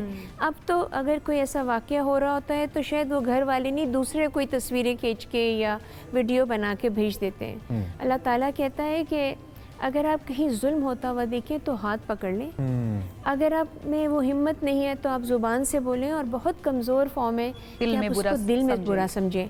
तो इट्स अबाउट टाइम कि हम दिल के बुरे वाले से आगे निकल जाएं, क्योंकि जब आप हादसा देख रहे होते हैं और कोई आपको मदद के लिए पुकारता है और आप ये कहें कि भाई ये मेरा मामला नहीं है, ये तो दोनों मियाँ बीवी का मामला है, ये गलत है। अगर तो ज़ुबानी गाल गलोच हो रही है तो चलो भाई आप कहते हैं ठीक है, लेकिन जब आपको नज़र आ रहा है कि उसके ऊपर तेल छिड़क के आग लगाई जा रही है, अस्तग़फिरुल्लाह, तो क्यों नहीं कोई आगे बढ़ता? मतलब उस वक्त तस्वीर बनाई जा रही होती है। ऐसे ही है। अच्छा, ये बहुत ही ज़्यादा कल्चर हो गया है कि कैमरा पकड़ लें और कोई मर रहा है तो मरने दें, मतलब आप आगे बढ़े, पहले इसको बचाएं तो सही। छोटे बच्चे उनकी जर्द में आ जाते हैं, सो हमें इसके बारे में बहुत ज़्यादा आगाही देनी चाहिए माओं को, अपने बच्चों को। मैं कहती हूँ ये तरबियत से ही जी, शुरू होता है, बेटों की खास तौर पे, बेटियों की तरबियत पे बहुत तवज्जो दी जाती है, लेकिन बेसिकली मुझे लगता है कि हमारे माशरे के अंदर बेटों की तरबियत पर ज़्यादा तवज्जो देने की ज़रूरत देनी है। चाहिए। वैसे तो देखिए बच्चे माँ बाप के लिए यकसा होने चाहिए, लेकिन अनफॉर्चुनेटली हमारा माशरा ऐसा है जिसमें बेटे को ज़्यादा अहमियत दी जाती है। तो बिल्कुल दें अहमियत, लेकिन उसके दिमाग में ये मत डालें कि तुम्हारे अंदर एक शख्स है जिसको तुम मैं कहते हो। मैं का वो जो कि अल्लाह ताला तो कहता है कि ज़मीन पे भी पाँव रखो तो आहिस्ता रखो, उसको किब्र पसंद नहीं इसका भी हक है। हाँ, तो ये मैं समझती हूँ कि ये माँ बाप जो है वो अपने बच्चों को बेहतर तरबियत दें। इस घिनौने जुर्म के हवाले से लोगों को ज़्यादा से ज़्यादा आगाही दें। फर्स्ट एड के बारे में पता होना चाहिए। रियासत फौरनी का जो तौर पे रोल क्या है, करना रियासत रोल अपना अदा कर रही है कानून साजी को लेकर, और फिर उसकी इम्प्लीमेंटेशन अगर कोई कर लेता है लोगों की बेल हो जाती है। बेलेबल है आई थिंक ये। जी, ये बेलेबल ऑफेंस से जाती जो है होना नहीं चाहिए, ये मेरा ख्याल है। लेकिन बहरहाल रियासत नहीं, बेहतर मुत्तफिक है समझती आपसे, ये तो जानलेवा एक तो इक़दाम है, मगर तो क्यों कर बेल होता ये है कि कवानीन तो हमारे मुल्क में दरख्तों के लिए भी हैं और जानवरों के लिए भी हैं, तो औरतों के लिए क्यों ना हो, लेकिन उनके बारे में पता नहीं होता। जब उसकी FIR कटवाई जाती है तो वो इतनी वीक होती है कि वो आगे लीगल उसका कोई वजन नहीं होता। तो हमें उसके बारे में ज़्यादा से ज़्यादा कन्विक्शन नहीं हो पाती है उसके अंदर। अच्छा, आपकी स्माइल अगेन फाउंडेशन के बाद क्या क्या जो है ना जी, सो किया हम जाता है? आइडेंटिफाई करते हैं अगर ऐसा कोई हादसा या वाक़या होता है। अब तो जो हादसाती तौर पे भी जल जाती हैं बच्चियाँ, उनका इसलिए भी करते हैं कि अगर लड़के जल जाते हैं तो इनका इलाज हो जाता है, बच्चियों का या लड़कियों का नहीं होता है। Mind set. उसके बाद उनके इलाज जो होते हैं वो एक ऑपरेशन से ठीक नहीं होते, 30, 40, 35 ऑपरेशंस होते हैं, तब जाके दे लुक नॉर्मल मेरे लिए। ठीक है, बाकी आप सब लोग देखेंगे तो आप कहेंगे कुछ हो गया इसके साथ। फिर उसके बाद हम इनको कोई ना कोई हुनर सिखाते हैं ताकि बाइख्तियार हों, ख़ुद मुख्तार हों, बाएतमाद हों। क्योंकि जहाँ ये कमाने लगती है वहाँ पे घर वालों के ऊपर बोझ नहीं होती। ऐसा नहीं है कि घर वाले प्यार नहीं करते, लेकिन उनके पास इतने वसाइल नहीं होते। बच्चियाँ अगर पढ़ना चाहती हैं तो उनकी स्कॉलरशिप का इंतज़ाम करते हैं, उनको जॉब्स की ज़रूरत होती है। अब हर लड़की डेपलेक्स में ब्यूटी का कोर्स करके तो ब्यूटिशियन नहीं बन सकती। लोग एक्सेप्टेंस भी बहुत कम है। आप शादी हुई है अभी तक? करवाई है आपने शादी? हमारी 40 के करीब, 42 के करीब बच्चियों की शादी हुई है, और शादी बिल्कुल नॉर्मल बच्चों के साथ हुई है। अच्छा। और वो बच्चे, मैं कहती हूँ सैल्यूट है उनके ख़ानदान को और उन लोगों को जो कि इस तरह की जली हुई बच्चियों को अपने अंदर समो लेते हैं। बच्चे भी हैं उनके और माशाल्लाह से वो लोग खुश भी हैं।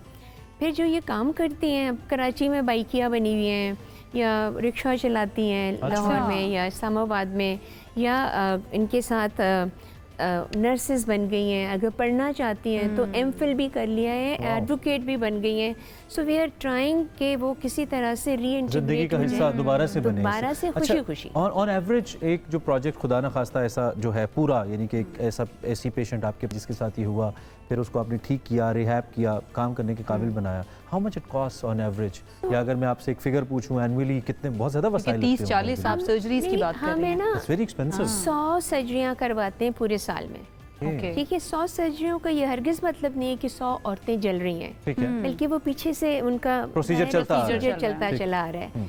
एक ऑपरेशन कॉस्ट अराउंड 80,000 रुपीज़। तो मैं कभी ये नहीं कहती कि आप एक लड़की की देखभाल कर लें, क्योंकि वो बहुत बड़ा अमाउंट होता है। और वो कहते हैं इतने में तो हम इतने सारे बच्चों को पढ़ा देंगे। Allah Ta'ala is not counting the number, Allah Ta'ala आपकी नीयत को देख रहा है। सो उनको ऑपरेशंस उनके 30-40 होते हैं। उनको जब हम रिहैब के लिए ट्रेनिंग देते हैं तो उनकी और भी ट्रेनिंग होती है, किसी को शेफ़ की ट्रेनिंग दिलाते हैं, उसके लिए भी हम नेटवर्किंग ज़रूर करते हैं। फिर एडवोकेसी बहुत ज़रूरी है, school, college, universities, TV channels, media के ऊपर इसके बारे में ज़्यादा से ज़्यादा आगाही दी जाए। और कवानीन जो बने हुए हैं उसको लागू करने के लिए भी नेटवर्किंग होती है। उन जो NGOs होते हैं जो उनको फ्री देते हैं ताकि सज़ा तो मिले। सज़ा का सख्त होना ज़रूरी नहीं है, सज़ा का यकीनी होना यकीनी और मौसर होना ज़रूरी है। हाँ। आप चूँकि बात कर ही रही हैं तो मैं ऐसे ये भी चाहता हूँ कि बहुत सारे ऐसे देखने वाले हैं जो आपसे जुड़े हैं और बहुत सारे जुड़ना चाहते हैं, तो हमारे तवज्जुद से अगर आप बताएंगे लोग कैसे आपसे कनेक्ट कर सकते हैं, डोनेट कर सकते हैं प्लीज़, ताकि आप इन्फॉर्मेशन भी लोगों के लिए आप हमारी वेबसाइट को विज़िट करें। आपके स्क्रीन के ऊपर हमारे अकाउंट डिटेल्स वगैरह सब आ रहे हैं, उसमें आप लोग देखें, उसको विज़िट करिए। आप जब दिल चाहे हमारी बच्चियों से आके मिलें, मेरा होना ज़रूरी नहीं है। आप उनको खुश होते हुए देखें, आप उनको पनपता हुआ देखें, उनको अपना समझें। और ये जो मेंटल ट्रॉमा जिससे एक बच्ची गुजरती है, फिजिकल तो है ही है, लेकिन जहनी तौर पे क्या वो लाइफ की तरफ वापस आ पाती है by losing her real face और कॉन्फिडेंस? ये तो बहुत ही मुश्किल होता है, I can not believe it. बहुत मुश्किल होता है। शुरू में जब ये हादसात वाक़यात होते हैं तो ये सारी बच्चियां जो होती हैं ना, बड़ी सुसाइडल होती हैं। आप इमेजिन कर सकते हैं जिंदगी में कुछ नहीं बचा कि एक माँ जो है उसके बच्चे उसको नहीं पहचान रहे हो तो उसको कितनी तकलीफ होती होगी। लेकिन जैसे जैसे वो आगे बढ़ती जाती हैं, उनको साइको सोशल सपोर्ट्स के अलावा साइकेट्रिक या साइकोलॉजिस्ट की जो हेल्प चाहिए होती है, उसमें घर वालों को भी लेकर आते हैं। वो भी एक बड़ी अजीब बात है कि जब हम उनको बुलाते हैं तो वो कहती हैं कि सड़ गई है तो दिमाग नहीं ख़राब हुआ, यानी कि जल गई है, उसका दिमाग नहीं ख़राब है, वो क्यों किसी डॉक्टर के पास जा रही है। सो उस पूरे खानदान ये अंडरस्टैंडिंग भी कितनी ज़्यादा ज़रूरी है। वेरी इंपॉर्टेंट कि उनकी मेंटल हेल्थ का भी ख्याल रखा जाए, और हम उनके साथ एक्टिविटीज़ करते हैं उनके खानदान वालों के साथ, उसी में हम बीच में डॉक्टर्स भी डाल देते हैं। अच्छा। ताकि उनको पता ही नहीं चले। और साथ साथ इलाज भी। अब तक कितनी बच्चियां ऐसी हैं जो रिहैब हो चुकी हैं, कोई नंबर आपके पास? So we have more than 900 patients with us। अच्छा। जिनके ऑपरेशंस भी चल रहे हैं, जिनके साथ उनके ट्रीटमेंट्स भी चल रहे हैं, उनकी ट्रेनिंग भी चल रही है, वो काम भी कर रही हैं। कोई सैलून अपने घर से खोला हुआ है, किसी ने हमारी फ्रेंचाइज ली है डेप्लेक्स की, कोई हमारे ऑफिस में, आप हमारे हेड ऑफिस में आपको बहुत सारी बच्चियां काम करती हुई नजर आएंगी। नहीं, फॉलो योर वर्क, आपका काम बहुत बेहतरीन है। कोई ऐसा वाक़या जैसे आपने कहा ना, बाज़ औक़ात बिल्कुल मामूली सी बात पे कुछ लोग ऐसा कर देते हैं, आपके सामने तो इतने केसेस आते हैं, कोई ऐसा केस वाक़या जो आपके जहन में याद रह गया हो किसी बच्ची से रिलेटेड? असल में देखा जाए तो हर वाक़या ऐसा है जो कि जहन में खुब जाता है, लेकिन मैं खुद एक नानी और दादी हूँ, तो मुझे अपने बच्चों से ज़्यादा प्यार अपने बच्चों के बच्चों से, जो कि सबको होता है। अगर ऐसे में कोई दादा जो है वो एक बेटी को जलते हुए तंदूर में फेंक देता है कि ये चौथी बच्ची क्यों पैदा हो गई है, तो ये वाक़या तो मेरे जहन से नहीं निकल सकता। अगर कोई बच्ची जहेज़ ना लाने की वजह से उसको कारपेट में रोल करके उसके ऊपर तेल छिड़क के आग लगा दे, और वो जब मैं उसको हॉस्पिटल से बेहतर फैसिलिटी पे लेके जा रही हूँ तो वो भाजी मेरा कसूर क्या था, भाजी मेरा कसूर क्या था। मतलब इस तरह की चीज़ें जो है वो आपको तड़पाती हैं। ये इस तरह की हकीकतें हैं हमारे माशरे की, और हमारे माशरे के अंदर ही पाई जाती हैं कि शर्म आ जाती है कि हम भी इसी माशरे का हिस्सा हैं। बिल्कुल। खैर, अल्लाह ताला हम सबको हिदायत दे। हम इसी दुआ के साथ इस सेगमेंट को इख्तिताम की जानिब लेकर जाते हैं। बहुत शुक्रिया मुसर्रत मिसबाह ये कह देना बहुत आसान, करना बहुत मुश्किल है। आप इतने सालों से ये लेके चल रही हैं, ये मिशन है बेसिकली, और यू आर द पायनियर, आपको याद रखा जाएगा। बिल्कुल आपका जो काम है, आप दोबारा फ्लैश कर रहे हैं जो अकाउंट नंबर्स हैं, जो डिटेल्स हैं, आप स्माइल अगेन डेप्लेक्स की जो फाउंडेशन है, आप वहाँ पे जाके डोनेट करें, चेक करें। आप इनका मुसर्रत साहिबा का तो नाम ही गारंटी है, जिसे कहते हैं इतने अरसे से माशाल्लाह इनकी खिदमत जारी है। अल्लाह ना करे ऐसे वाक़यात मज़ीद हों कि ऐसी ऑर्गेनाइजेशन की ज़रूरत भी पड़े, लेकिन अनफॉर्चुनेटली ऐसा हो रहा है, तो ये करने की ज़रूरत भी है। तो प्लीज़ आप डोनेट कीजिए जेनरसली। इस पॉइंट के ऊपर हम एक ब्रेक लेते हैं और ब्रेक के बाद आपको ज्वाइन साथ रहिए। खुशामदीद एक मरतबा फिर आपको रमज़ान और हम में। अब कुछ ऐसे मेहमान हमारे साथ स्टूडियोज़ के अंदर मौजूद हैं जिन्होंने अल्लाह ताला और उसके नबी पाक सल्लल्लाहु अलैहि वसल्लम की खुशनुदी हासिल करने के लिए एक ऐसा अमल चुना है जो कि बहुत अजीम है, एक मिशन है जिसको वो लेकर चल रहे हैं। कुरान करीम के बहुत से ऐसे नुस्खे, वैसे इत्तेफाक की बात है कि आज ये गेस्ट हमारे साथ आ गए। मैं कुछ 2-3 दिन पहले वैसे ही सोच रहा था कि इस पर बात होनी चाहिए, बहुत ज़रूरी है। तो जिनसे मुलाकात हमने आपकी करानी है, मैनिफेस्ट किया है, तो उन्होंने पुलिस की मुलाजमत छोड़ी और इस्लामाबाद और रावलपिंडी में जो कुरान मजीद के ज़ईफ़ नुस्खे हैं उसको इकट्ठे करने का काम शुरू कर रहे हैं। और अब तक मुख्तलिफ मसाजिद हों, मदारिस हों, दुकानें हों, दीगर जगह हों, लगभग 2 लाख शहीद नुस्खे कुरान करीम के इकट्ठे कर चुके हैं। हाफिज़ इमरान कुरैशी जो हैं वो हमारे साथ मौजूद हैं, और उनके साथ मौजूद हैं अवैस अहमद खान। वैसे तो ये जर्मनी में होते हैं, लेकिन ये इकट्ठी करते हैं इस काम को तकमील तक पहुंचाने के लिए। उनसे ज़रा बात करते हैं, थोड़ी गुफ्तगू करते हैं। बहुत शुक्रिया आप दोनों का हमें ज्वाइन करने के लिए। कैसे हैं आप हाफिज़ भाई, आप कैसे हैं? अल्हम्दुलिल्लाह। आप कैसे हैं? अल्हम्दुलिल्लाह। So glad to. ये ख्याल कब आया कि नौकरी छोड़ूं और ये करूं? कोई वाक़या हुआ जिसके बाद ये करना शुरू किया? बिस्मिल्लाहिर्रहमानिर्रहीम। आप देखें, जब स्वीडन में कुरान मजीद को आग लगाई गई थी, उसके बाद हमारा पूरे मुल्क में ना एक एहतजाज की जो है ना लहर यहाँ पे शुरू हुई थी। ठीक है। तो पूरे मुल्क में एहतजाज हुआ, तो आपको पता है हम पुलिस वाले कभी किसी गली में, मोहल्ले में, हर जगह हमारी ड्यूटीज़ होती हैं। तो मैं अक्सर औकात देखता था कहीं ना कहीं मुकद्दस अवराक पड़े होते थे। तो वहाँ से मेरी सोच तब्दील हुई। फिर मैंने नौकरी को खैराबाद के इस काम की तरफ में आया मैं। तो अल्हम्दुलिल्लाह अभी तकरीबन 3.5 साल हो गए इस काम में मुझे, और तकरीबन 65 से 70 लाख शहीद कुरान मजीद हम इकट्ठे करके उनकी तदफीन कर चुके हैं हम। ठीक हो गया। उसके अलावा तकरीबन 2.5 लाख से ज़ायद कुरान मजीद मैंने फ़ी सबील्लाह तकसीम किए हैं। आज़ाद कश्मीर में, पूरे पंजाब में, बाहर यूरोप में भी हमारे कुरान मजीद जाते हैं। सुभान अल्लाह। अच्छा हाफिज़ भाई, जब नौकरी छोड़ रहे थे, घर वालों ने नहीं कहा कि ये नौकरी क्यों छोड़ रहे हो, घर कैसे चलेगा? कैसे पूरा हुआ फिर इस काम के साथ साथ? देखें, जब नौकरी मैंने छोड़ी तो काफ़ी रेजिस्टेंस हुई है, घर वालों की तरफ से भी, दोस्तों की तरफ से भी। फिर मैंने एक मोटरसाइकिल की वर्कशॉप बनाई है ताकि मेरा अपना निज़ाम चलता रहे। फिर उसके बाद अल्हम्दुलिल्लाह अल्लाह पाक ने मुझे उसमें बरकत दी। फिर मैं गाड़ियों की तरफ चला गया, फिर प्रॉपर्टी की तरफ चला गया। तो अल्लाह का मेरे पे बड़ा कारोबार साथ साथ चलता रहा। कैसे मैनेज करते हैं फिर आप? ये कैसे करते हैं? लोग आप तो माशाल्लाह लोग आपको जानते होंगे, लेकिन क्या खुद पहुँचते हैं लोगों तक? ये कैसे होता है फिर? ये 60-70 लाख आपने कहा? जी, ये बहुत बड़ी तादाद है। देखें, अभी अल्हम्दुलिल्लाह हमारा नेटवर्क ना आज़ाद कश्मीर में भी है, पूरे पंजाब में, लाहौर में भी हमारा ऑफिस है, फैसलाबाद में हमारा ऑफिस है, BKPK में।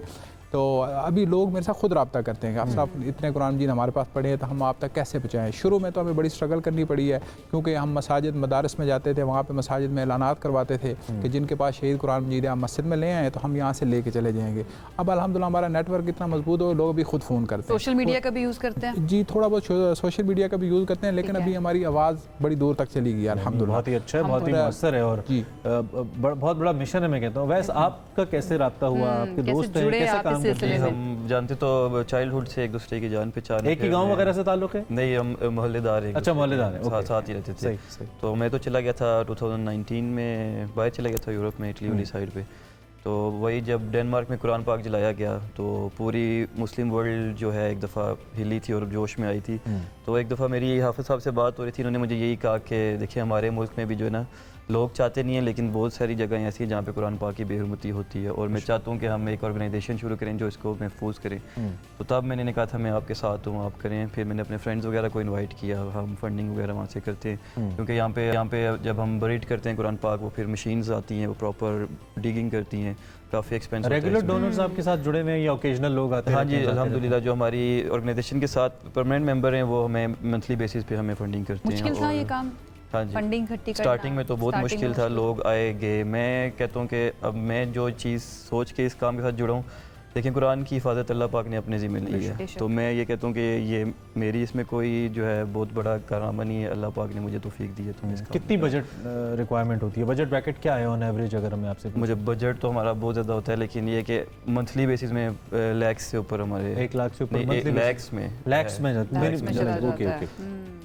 आप ज़रा थोड़ा बजट के हवाले से और साथ ये मैकेनिज़्म भी क्या है? लेट्स सपोज आपके पास नुस्खे आ जाते हैं, आ गए, फिर आगे क्या करते हैं? कोई सर्टन मकाम ऐसा आपने कोई जगह ली हुई है? कैसे काम होता है? देखें, जब हमारे पास तरह शहीद नुस्खे आते हैं तो हमारे पास एक जगह है जहाँ पे हम इनको इकट्ठा करते हैं। ठीक है। फिर हम इनकी ना मतलब कि स्क्रूटनी करते हैं, उसमें जो कुरान मजीद सही होते हैं उनको अलहदा करते हैं, जो सिपारे सही होते हैं उनको अलहदा करते हैं, जो बिल्कुल ज़ईफ़ होते हैं उनको फिर हम एक तरफ कर देते हैं। ठीक है। फिर उसके बाद एक साथी हमारे, उन्होंने हमें जगह वक्फ़ की हुई है जहाँ पे हम इनकी प्रॉपर शरीयत के मुताबिक इनकी वहाँ पे तदफीन करते हैं। ठीक है। ठीक है।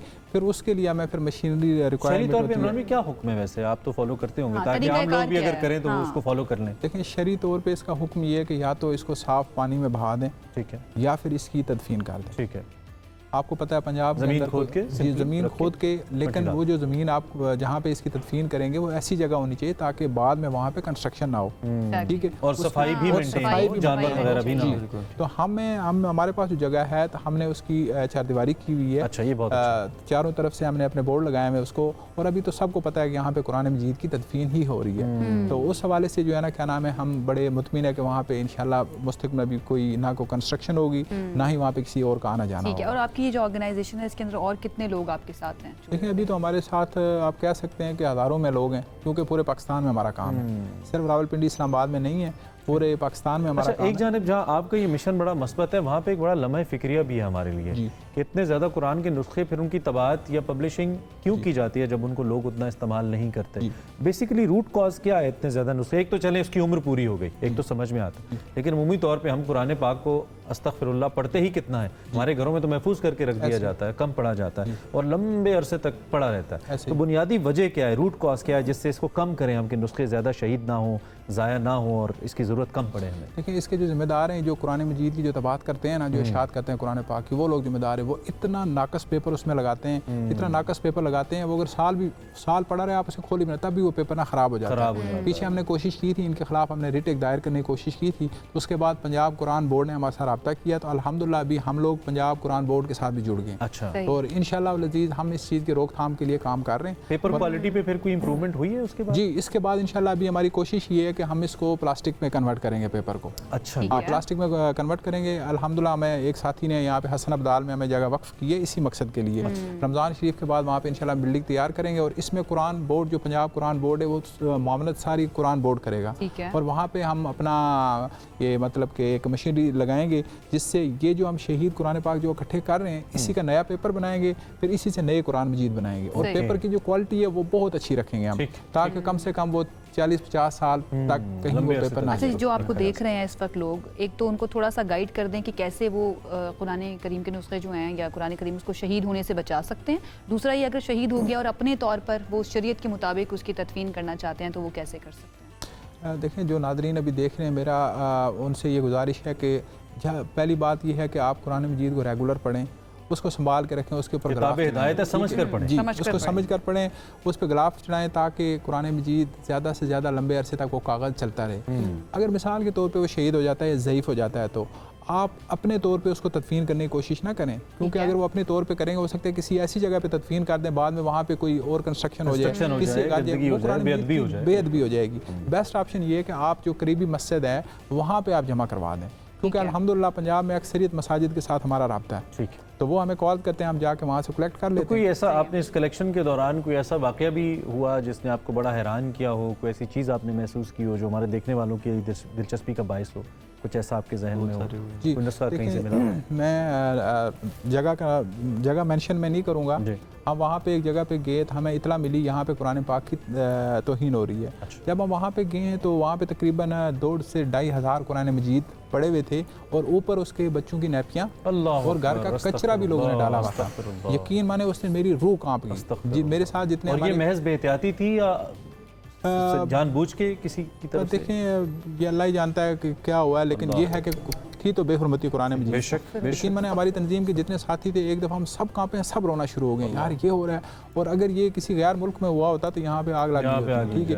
लेकिन अल्हम्दुलिल्लाह हम कोशिश करते हैं कि इंतशार की तरफ ना जाएं। ये एक बेहतरीन बात है कि अल्लाह ने आपको जरिया बनाया है। निभाना कितनी बड़ी बात है और इसकी वजह से भी कितनी जाने गई है। ठीक है, बहुत एहतियाती, बाज़ औक़ात जानबूझकर और बाज़ औक़ात बिना जाने बूझे ही हो जाता है, लेकिन एहतियात बहुत ज़रूरी है। आपका काम बहुत अच्छा है, बहुत सराहते हैं, हमारी बेस्ट विशेज़ आपके साथ है। और अगर इनके साथ कोई जुड़ना भी, आपकी ऑर्गेनाइजेशन का वैसे नाम क्या है? सोशल मीडिया ऑर्गेनाइजेशन का नाम है Imran Qureshi welfare foundation. Welfare foundation. तो कोई जुड़ना भी चाहे इनके साथ, इनकी मदद के लिए किसी भी हवाले से, तो जरूर ज्वाइन करें। इमरान भाई और नवैस, थैंक यू वेरी मच, आप दोनों भाई बहुत शुक्रिया तशरीफ लाए और इस अहम मौजू पे बात की। नेक्स्ट हमारे नाम आप जरा चलते हैं मुल्तान, वहाँ पे की फेनियाँ जो है ना वो बहुत ज्यादा मशहूर हैं और लोग बड़ा खाने पीने से बाज नहीं आती हैं। खाना, रमजान का महीना जो है ना उसके अंदर खाना पीना चलता है, बिल्कुल ऐन इफ्तार के वक्त। ऐन इफ्तार के वक्त मुल्तान की फेनियाँ कितनी मशहूर हैं और कितनी ज़्यादा लोग एंजॉय करें, कितनी ख़रीदारी कर रहे हैं, सरदार अली हमें बता रहे हैं। चलते हैं उनकी तरफ। और जबकि मुल्तान में शहरी जहां रमज़ानुल मुबारक में बरकतें, फजीलतें और रहमतें समेटने में मसरूफ़ हैं, तो वहीं पर माह सयाम में बारीक लच्छेदार फेनियाँ जो हैं उनकी मांग में भी इजाफा हो गया है। अफ्तार का वक्त हो या सहर के औकात, फेनियाँ जो हैं वो शहरी काफ़ी ज़्यादा शौक़ से खाते हैं। ये कैसे तैयार की जाती हैं, कितना वक्त दरकार होता है और कितनी मेहनत होती है, इसी पर बात करने के लिए हमारे साथ इस वक्त दुकानदार भी मौजूद हैं। उनसे हम बात करते हैं, जानते हैं कि ये फेनियाँ कैसे तैयार की जाती हैं। जी सर, सबसे पहले तो ये बताइएगा, ये फेनियाँ जो हैं वो कैसे तैयार की जाती हैं, कितनी मेहनत तलब ये काम है, कितने घंटों में तैयार हो जाती हैं? जी, ये बहुत मेहनत तलब काम है, कम से कम 6 से 7 घंटे हमें इस प्रोसेस में लगते हैं। हम सबसे पहले जो है मैदे को, उसका एक पेड़ा बनाया जाता है, उस पेड़े से फिर हम उसको लच्छेदार सवैयों में कन्वर्ट करते हैं। और वो उसको फिर तलाई के बाद ये खूबसूरत जाके खूबसूरत पिनियाँ बनती हैं और ये खालिश देसी घी में बनती हैं। और इनकी रमज़ान शरीफ में बहुत ज़्यादा मांग में इजाफ़ा हो जाता है। हम इनकी सप्लाई को पूरा करने में थोड़ा मुश्किलात भी हमें सामना करना पड़ता है। 5 से 6 घंटे का वक्त दरकार होता है इन लच्छेदार फेनियों को तैयार करने में, और दुकानदार का ये भी कहना है कि माह सयाम में इसकी मांग में काफ़ी ज़्यादा इजाफा हो जाता है। मीठी सौगात है और सहर और अफ्तार के औकात में जो है वो रोज़ादार इसको काफ़ी ज़्यादा पसंद करते हैं। बारीक लच्छेदार देखने वाली ये फेनियाँ देखने में जैसे खूबसूरत है तो जायके में भी बेमिसाल हैं। अरे वाह वाह वाह सरदार भी, इतनी ज्यादा फेड़ियों में घिरे कैसा महसूस कर रहे हैं? फेड़ियों में इसको फेड़ियाँ बोलते हैं ना। अच्छा फेड़ियाँ, हाँ उर्दू में फेड़ियाँ बोलते हैं, लेकिन वैसे फेड़ियाँ बोलते हैं। नहीं मैं बताऊँ फ्योनियाँ भी बोलते हैं। अच्छा फ्योनियाँ, फ्योनियाँ भी बोलते हैं। ये बता रहे थे वैसे ये लेकर आए हैं, इनका बड़ा दिल करा था। नहीं परसों तरसों मैंने ली, वो अच्छा तजर्बा को खास इतना अच्छा नहीं था, लेकिन अब तजर्बा करते रहेंगे क्योंकि ये देसी भी होती है और ये दूसरा जो मार्केट वाला घी होता है मजे की भी होती हैं। अच्छा देसी मैंने ट्राई की, देसी से ज्यादा मुझे दूसरी ज्यादा अच्छी लगती है, जिसको कहते हैं कि देसी घी में बनती है। ये ना हमें हमारे मेदों को ना आदत हो गई है ना खालिस चीजें। वैसे कुछ लोग ये भी कहते हैं कि अगर आप सहरी में भी खाएं ना तो बड़ी अच्छी होती है, टेस्ट वाइज भी और हेल्थ के पॉइंट से क्या ही अच्छा होना है, तल के आप खाते हैं, लेकिन हम पाकिस्तानी जो है ना लॉजिक्स तलाश कर लेते हैं। टेस्ट बहुत अच्छा होता है, दिस इज वेरी कुछ जगहों पे ये बनी बनाई आपको मिल जाएंगी और कुछ जगहों पे फ्रेश आपको ये बना के देंगे। वो ज्यादा अच्छी होती है, वैसे मैंने ट्राई नहीं की फ्रेश। आई थिंक जितनी फ्रेश होगी उतनी बेहतर होगी। ये मेरा ऑब्जर्वेशन है, मैं अब हकीम आगा तो हूं नहीं कि मैं कोई ऑथेंटिक बात करूं। ये जिस तरह से ना अब ये इसको फ्राई कर रहे हैं ना, इसको देखकर थोड़ा सा मेरा वो वाला माइंड जो है ना एक्टिव हो जाता है कि वेट ना बढ़ जाए। वैसे आपका ताल्लुक ही क्या है ना, आपने खानी क्या मतलब है, मैं खा लेती हूँ थोड़ी सी, आप दूर हैं जायके की दुनिया से, आप बहुत दूर हैं। नहीं ऐसा बिल्कुल भी, ये बहुत बड़ी गलतफहमी है उन तमाम लोगों की जो ये समझते हैं कि वेट लॉस का ख्याल रखने वाले लोग जो है ना वो जायका का मुझे तो लगता है सिर्फ घास फूस खाते हैं, फ्रूट्स खा लिए बस, ऐसा कुछ नहीं। लेकिन चले जिंदगी में थोड़ा बहुत टेस्ट होना चाहिए भाई, ये बहुत जरूरी है। लेकिन टेस्ट अगर ज्यादा हद से बढ़ जाए ना, आप ओंगी बोंगी जगह से खा लेंगे तो फिर आपकी सेहत का मसला हो जाएगा, मैदा खराब हो जाएगा। सो गैस्ट्रो केसेस बहुत सारे ऐसे हैं जो मुल्क में बढ़ जाते हैं। अच्छा वैसे मैंने आपको बताऊं, लाहौर में बहुत केसेस बढ़ जाते हैं और दीगर जगहों पे भी। पिछली दफा हमने इस पे एक स्टोरी की थी कि मैदे के मरीज बहुत आते हैं रमजान के दिन। पंजाबी हैं, पंजाबियों के बारे में मशहूर है कि खाते बहुत ज्यादा है। अब खाते ऐसे हैं कि वो बिल्कुल ही ख्याल नहीं करते। लेकिन जो स्टोरी अब कर रहे हैं वो केपी के मुतालिक है। केपी से मुतालिक है, केपी में भी वैसे ज्यादा खाते हैं लोग। वहाँ पे आप किसी से भी बात कर लेना तो वो खाने की जरूर बात करते हैं, लेकिन वहाँ पे गैस्ट्रो के मरीज बहुत ज्यादा बढ़ने लगे हैं।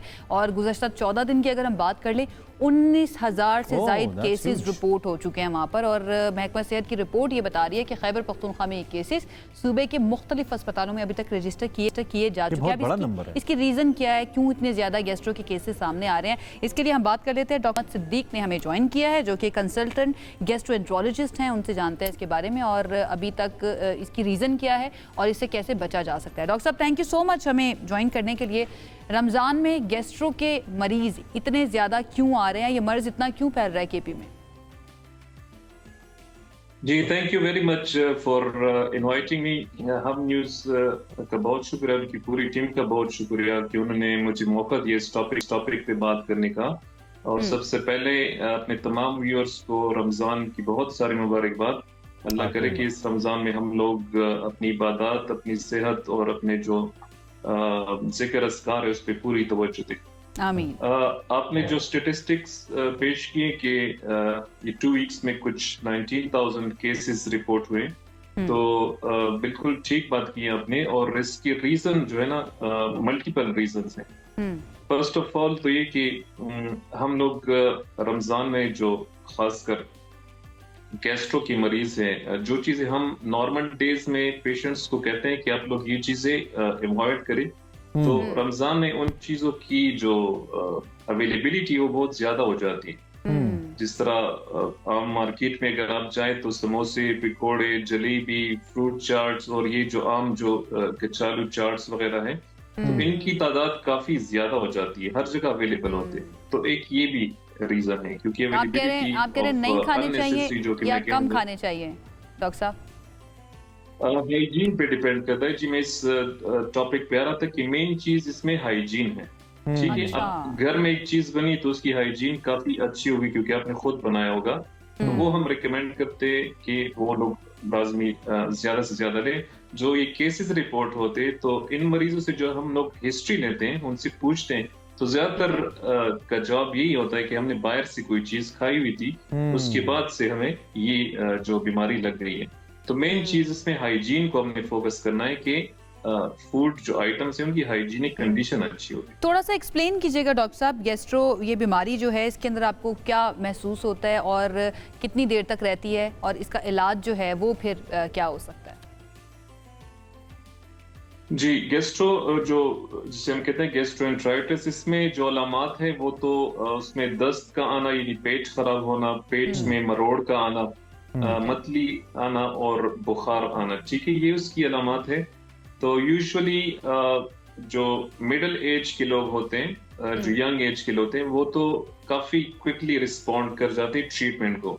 लेकिन इसमें मसला जो आता है वो चिल्ड्रन जो होते हैं यानी बच्चे और बूढ़े जो होते हैं यानी एक्सट्रीम ऑफ एजेस के लोग जो होते हैं, उनमें थोड़ा सा मसला कभी कभी कॉम्प्लिकेट हो जाता है क्योंकि उनकी इम्यूनिटी थोड़ी सी वीक होती है। अच्छा डॉक्टर सिद्दीक, तो ये भी बताइए ये केपी में ही ऐसी वेव इसकी एकदम से क्यों आई है? ये केपी में क्यों? इसका कोई पानी वगैरह से ताल्लुक तो नहीं है कि एकदम से इतने लोग इसका शिकार हो रहे हैं? ये तो वबा किस्म की एक फील आ रही है जितनी बड़ी तादाद में लोग सामने आ रहे हैं।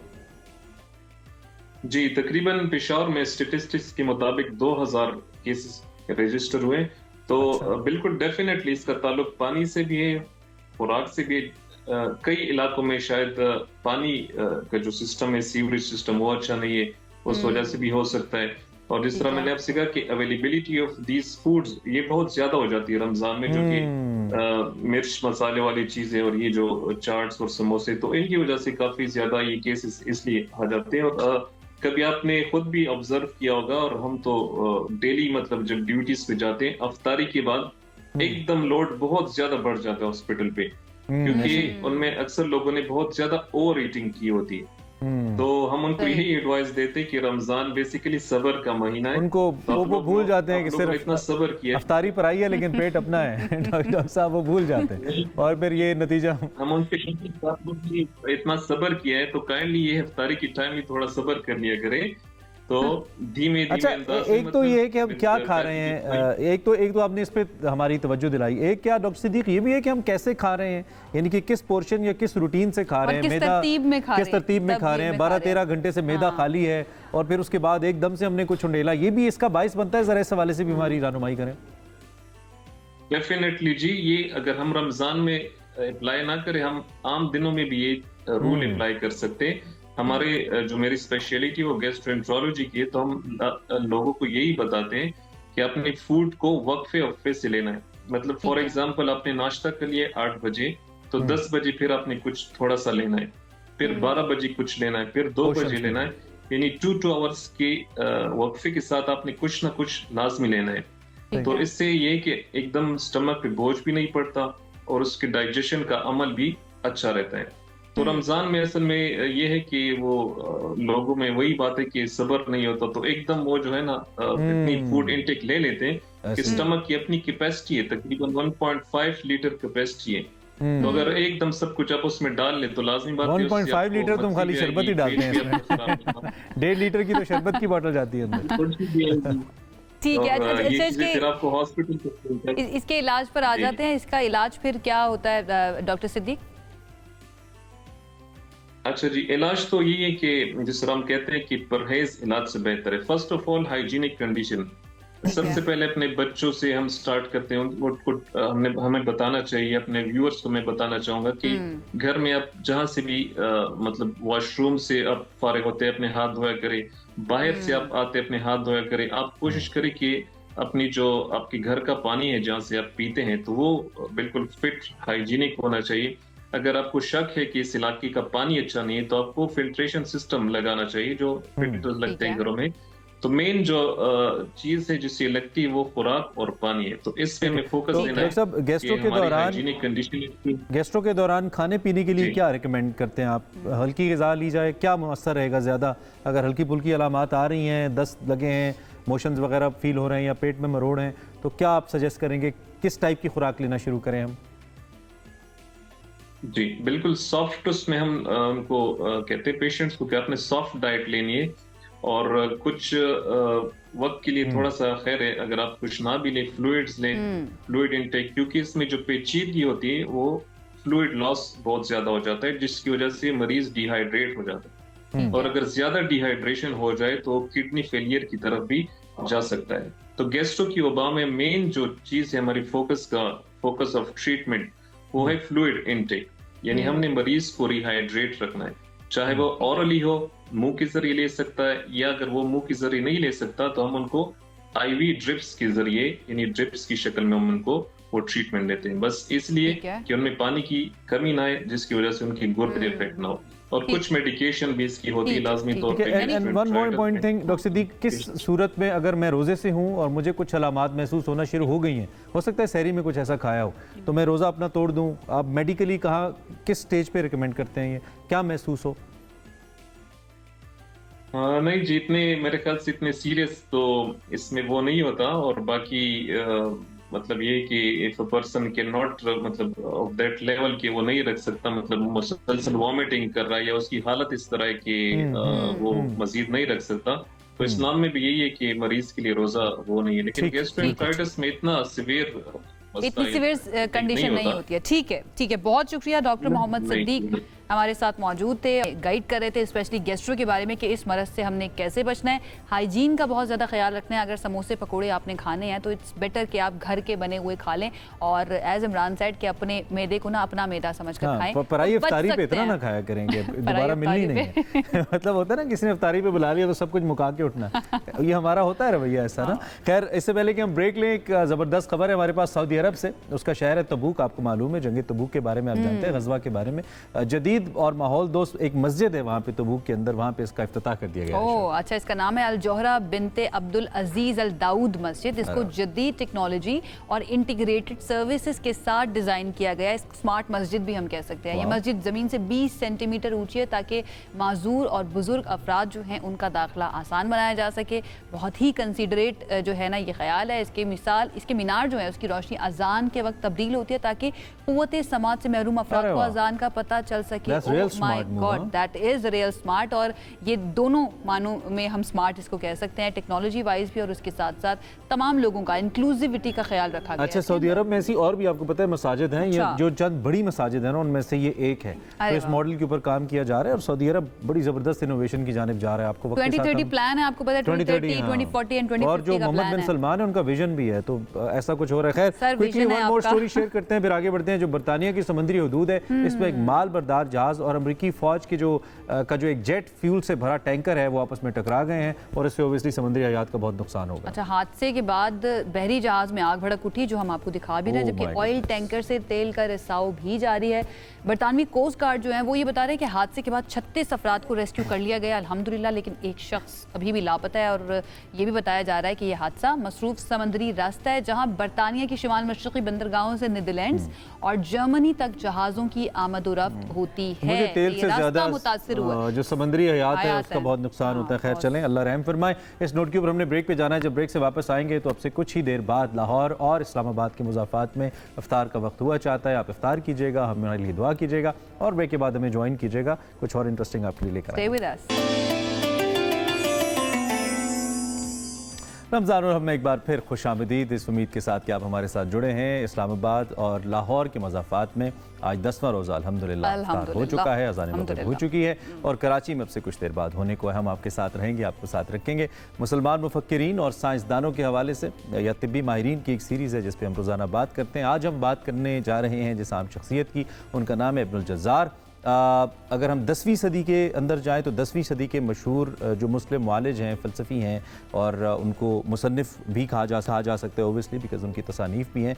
इन्होंने तिब की तरक्की में एक नुमाया किरदार अदा किया। इनका ताल्लुक़ किरमान ट्यूनिस से था और जो यकीनी तौर पर उस दौर में इल्मी और साइंसी तरक्की का एक अहम मरकज़ समझा जाता था। अच्छा, इब्नुल जज़्ज़ार की अहमियत इसलिए भी ज़्यादा है कि अगर आप 1000 साल पहले चले जाएँ, उस वक्त पे ना कोई हॉस्पिटल ना कोई डॉक्टर का उस तरह से कॉन्सेप्ट होता था। उस वक्त में इन्होंने वो कॉन्सेप्ट दिए जो आज भी रेलेवेंट हैं। तो इनकी क्या क्या खिदमात हैं, कितना कुछ इनके क्रेडिट पे जाता है। हमारे साथ डॉक्टर खुर्रम इलाही मौजूद हैं, मारूफ स्कॉलर, हर रोज़ हमारे साथ होते हैं, उनसे जान लेते हैं। अस्सलाम वालेकुम खुर्रम, कैसे हैं आप? इब्नुल जज़्ज़ार कौन थे? इन्होंने जो सबसे हैरानकुन बात की, जो बिल्कुल मुनफरिद बात से अगर हम शुरुआत करें तो हज़रत वासिफ़ अली वासिफ़ का एक कॉल याद आ रहा है कि गम बस नींद तक। तो इन्होंने नींद को परखा एक मुआलिज होते हुए कि जिस आदमी की नींद पूरी नहीं होती उसका मूड उसके काबू में नहीं होता, वो चिड़चिड़ा रहता है, उनका वजन बढ़ जाता है। अब देखिए उससे पहले नींद को इतना संजीदा मौजू नहीं लिया गया था, और होता था कि लोगों को नींद आ रही है या नहीं आ रही। तो इन्होंने फिर ये कहा कि अगर आप सोने से पहले ग़ज़ा बेहतर कर लें, अपने जिस्म का ख्याल रखें, बहुत ज़्यादा मखसूस औकात में थकें ताकि आपको नींद आए। इन्होंने नींद का मौजू बनाया। अब आप देखिए कि आज के दौर में नींद इस वक्त सबसे बड़ा मसला है जिससे इस वक्त इंसानियत लड़ रही है, और मोबाइल फ़ोन्स के बाद और टेक्नोलॉजी के बाद सबसे ज़्यादा मुश्किल ये होता है कि हम अपने जहन को माइल कर लें कि तुम सो जाओ। और एक फिनोमेना है FOMO, fear of missing out. Fear of missing out की वजह से नींद ही नहीं आती कि अगर मैं सो गया तो ना जाने कुछ और चलता रहेगा। स्लीप डिसऑर्डर्स हो गए, इंसोम्निया के मसले हो गए हैं बहुत ज़्यादा। इंसोम्निया एग्जैक्ट वो मौजू है जिसके ऊपर इन्होंने काम किया था। आप अजब बात ये देखिए कि इंसोम्निया इससे तो जेनजी बड़ा रिलेट करेगी, जेनजी इनसे बहुत ज़्यादा रिलेट करना। जेनजी पहले अंडरस्टैंड कर ले उनको ये प्रॉब्लम है। अब जेनजी पहले ये मान तो ले कि 8 घंटे सोना नॉर्मल होता है, जब वो ये मानेंगे नहीं तो हम तकरीबन 1/3 ज़िंदगी सोकर गुजार रहे होते हैं। तो ख्वाब ना आना या अगर आपको नींद अच्छी नहीं आ रही है, नींद टूट कर आ रही है, तो इसके मानिए कि आपकी जो ज़िंदगी का साइकिल है वो बुरी तरह से मुतासिर है। तो ये बात इन्होंने सबसे पहले दरियाफ्त की, स्लीप क्वालिटी पे काम किया, स्लीप क्वालिटी के ऊपर काम किया और कहा कि अगर आप बेहतर ज़िंदगी दिन के औकात में गुजारना चाहते हैं तो आपको अच्छी नींद चाहिए। फिर कुछ अद्वियात उसके लिए लिखी, कुछ डेली रूटीन्स इन्होंने लिखी, गर्म पानी से गुस्ल लें, दबवा लिया करें, ये सारी बातें इन्होंने उस ज़माने में लिखी और इन्होंने काम किया नींद के ऊपर। अगर हम आगे बढ़ें तो एक दूसरी हैरानकुन बात यह कि उन्होंने बुढ़ापे पर काम किया। इन्होंने देखा कि इंसान जैसे जैसे बूढ़ा होता जाता है तो उसके जिस्म की जो डिमांड्स हैं वो वैसी नहीं रहती जैसी नौजवानी में थी। उसको भी इन्होंने उस ज़माने के अंदर पॉइंट ऑफ स्टडी बनाया। और इसके अलावा इन्होंने कहा कि हमें बुज़ुर्गों को इंगेज रखना चाहिए ताकि उनका जहन गैर ज़रूरी ख्यालात को का मौजू ना बनता रहे। और जब ये तहकीक कर रहे थे तो इब्नुल जज़ार खुद क्या यंग थे उस वक्त? तब वो यंग थे। ये इंतहाई सूफी तबीयत आदमी थे एंड ऑब्जर्वेंट कितने ज्यादा थे। हमारे इमरान भाई ने बड़ी वो तनकीदी बात की थी पिछले लोगों पर कि दरबार में मौलिज हैं। इन्होंने दरबार का मौलिज बनने से इनकार कर दिया था। एक ज़माने में काजी उल नोमान का इन्होंने इलाज किया तो उसने 300 शरफियाँ सोने की दी। तो उन्होंने कहा सबसे बड़ा इनाम ये नहीं कि मैं इल्म रखता हूँ और तुम नहीं रखते, तुम मुझे क्या दोगे, और उसको वापस कर दिया। अल्लाह। शादियों में नहीं जाते थे, गम की महफिलों में नहीं शामिल होते थे, फौतगी पर नहीं जाते थे और सारा वक्त पढ़ते रहते थे। अच्छा। ये तो इन्होंने जब बूढ़े इंसानों को देखा तो इन्होंने कहा जब इंसान नौजवानी से ज़ईफ़ होता है तो बहुत ज़्यादा तब्दीलियाँ आती हैं। पहली तब्दीली है कि उसको अपनी खुराक बदलनी चाहिए, अपने जोड़ों का ख्याल रखना चाहिए, अपनी नींद पर अपना बहुत ज़्यादा काम करना चाहिए, सही सोना चाहिए। तीसरी जो एक इन्होंने बहुत अजब काम किया जो बहुत ही हैरानकुन है, इन्होंने कहा कि हमने अभी तक जितनी तिब पर काम की ये अमीरों की तिब है। We have been finding cures for the rich class. हमने गरीबों के इलाज नहीं ढूंढे। जो दवाई गरीब अफोर्ड कर सकता हूँ। जब कोविड आया तो WHO ने जो गाइडलाइंस दी थी वो अमीरों की गाइडलाइंस थी। आज तक वो सराहत आते हैं। 6 फुट का फासला, भाई कराची में तो घर ही बहुत छोटे होते हैं, उनमें 6 लोग 6 फुट का फासला कर गए, 36 फुट का। इब्नुल जज़ार उस वक्त भी इस पोजीशन को इस चीज को आप 2 मिनट तक हाथ धोएं। क्या हमारे घरों में, क्या पाकिस्तान का बहुत बड़ा हिस्सा है जो वाटर स्ट्रेस्ड एरियाज है, 2 मिनट तक पानी नहीं आता। यानी जिसने वो गाइडलाइंस लिखी थी, जज़ार उस जमाने में जानते थे कि गरीबों का जो इलाज है वो अभी तक दरियाफ्त नहीं हुआ। ये तो अमीरों का है कि वो मेडिसिन ले लो, वो महंगी दवाई ले लो, वो महंगी थेरेपी करवा लो। फॉर एग्जाम्पल कौन सी गरीबों की इन्होंने कहा कि ये गरीबों वाली बीमारियां और इसके ऊपर काम? गरीबों की बीमारी नहीं, इन्होंने कहा कि गरीब की इलाज की इस्तात के मुताबिक मुआलिज को ख्याल रखना चाहिए, उसकी जेब को देखते हुए। और फिर उसके ऊपर इन्होंने काम किया, प्रॉपर चैप्टर्स दर। अच्छा, ये जो बुढ़ापे वाला फैक्टर है इसके अंदर मैं ज्यादा इंटरेस्टेड हूँ। इसमें इन्होंने क्या किसी सर्टेन एज ग्रुप के ऊपर भी जोर दिया और फिर उसके साथ रिलेटेड जो सिम्टम्स आप बता रहे हैं उसकी तरफ आई या एज अ होल उसको बयान? ये बड़ा अच्छा मौजूद है। इस्लाम में एक तसव्वुर बुजुर्गी का, वो अमूमन आपको हर मजहब में नहीं मिलता। तो अमूमन लोग जवान होते हैं और बूढ़े हो जाते हैं, जवान होते हैं और ज़ईफ़ हो जाते हैं। इस्लाम कहता है जवानी के बाद बुजुर्गी आनी चाहिए कि आपके अंदर वो वुसअत आनी चाहिए, मतानत आनी चाहिए, समझ आ जानी चाहिए। उस समझ के आने के लिए आपके जिस्म का आपका साथ देना चाहिए। अगर जिस्म में इतना दर्द है, हर वक्त थका हुआ है, ढल रहा है, आप थके हैं, नींद पूरी नहीं हुई, पेट खराब है, दांत गिर गए, तो आप बुजुर्ग नहीं बन पाएंगे। वो जो दानाई आपसे दरकार है समाज को, वो आप दे नहीं पाएंगे। तो वहां पर इट्स अबाउट ऑप्टिक्स आल्सो कि माशरा आपको ऑप्टिकली भी देखता है कि 100% हम बुजुर्ग आप अभी किसी बच्चे को कहें कि बुजुर्ग बनाओ तो वो एक ऐसा फिगर बनाएगा जिसकी बड़ी सी दाढ़ी है, दरवेश तबीयत है। तो दरवेशी जो है वो अमूमन बुजुर्गी में मिलती है, लेकिन वो ज़ईफ़ी में नहीं मिलती, बुढ़ापे में नहीं मिलती। और बुढ़ापा अमूमन जो है बहुत मशहूर एक कॉल है कि भाई बुढ़ापे में सबसे पहला शुक्र अदा करो, ये सबके नसीब में नहीं आता। तो बुढ़ापा को फख्र के साथ गले लगाने का उसने कहा और कहा मतलब उम्र नहीं छुपानी हमने, सेहतमंद बुढ़ापा। और उसने कहा आप एक नया सफर शुरू करें जिंदगी का, जिसमें पुरानी खुराक छोड़ें, पुरानी रूटीन छोड़ें, पुरानी इस तरह की चीज़ों को वो छोड़ दीजिए। अगली जो इन्होंने बात की वो उन्होंने फिर बच्चों की भी की।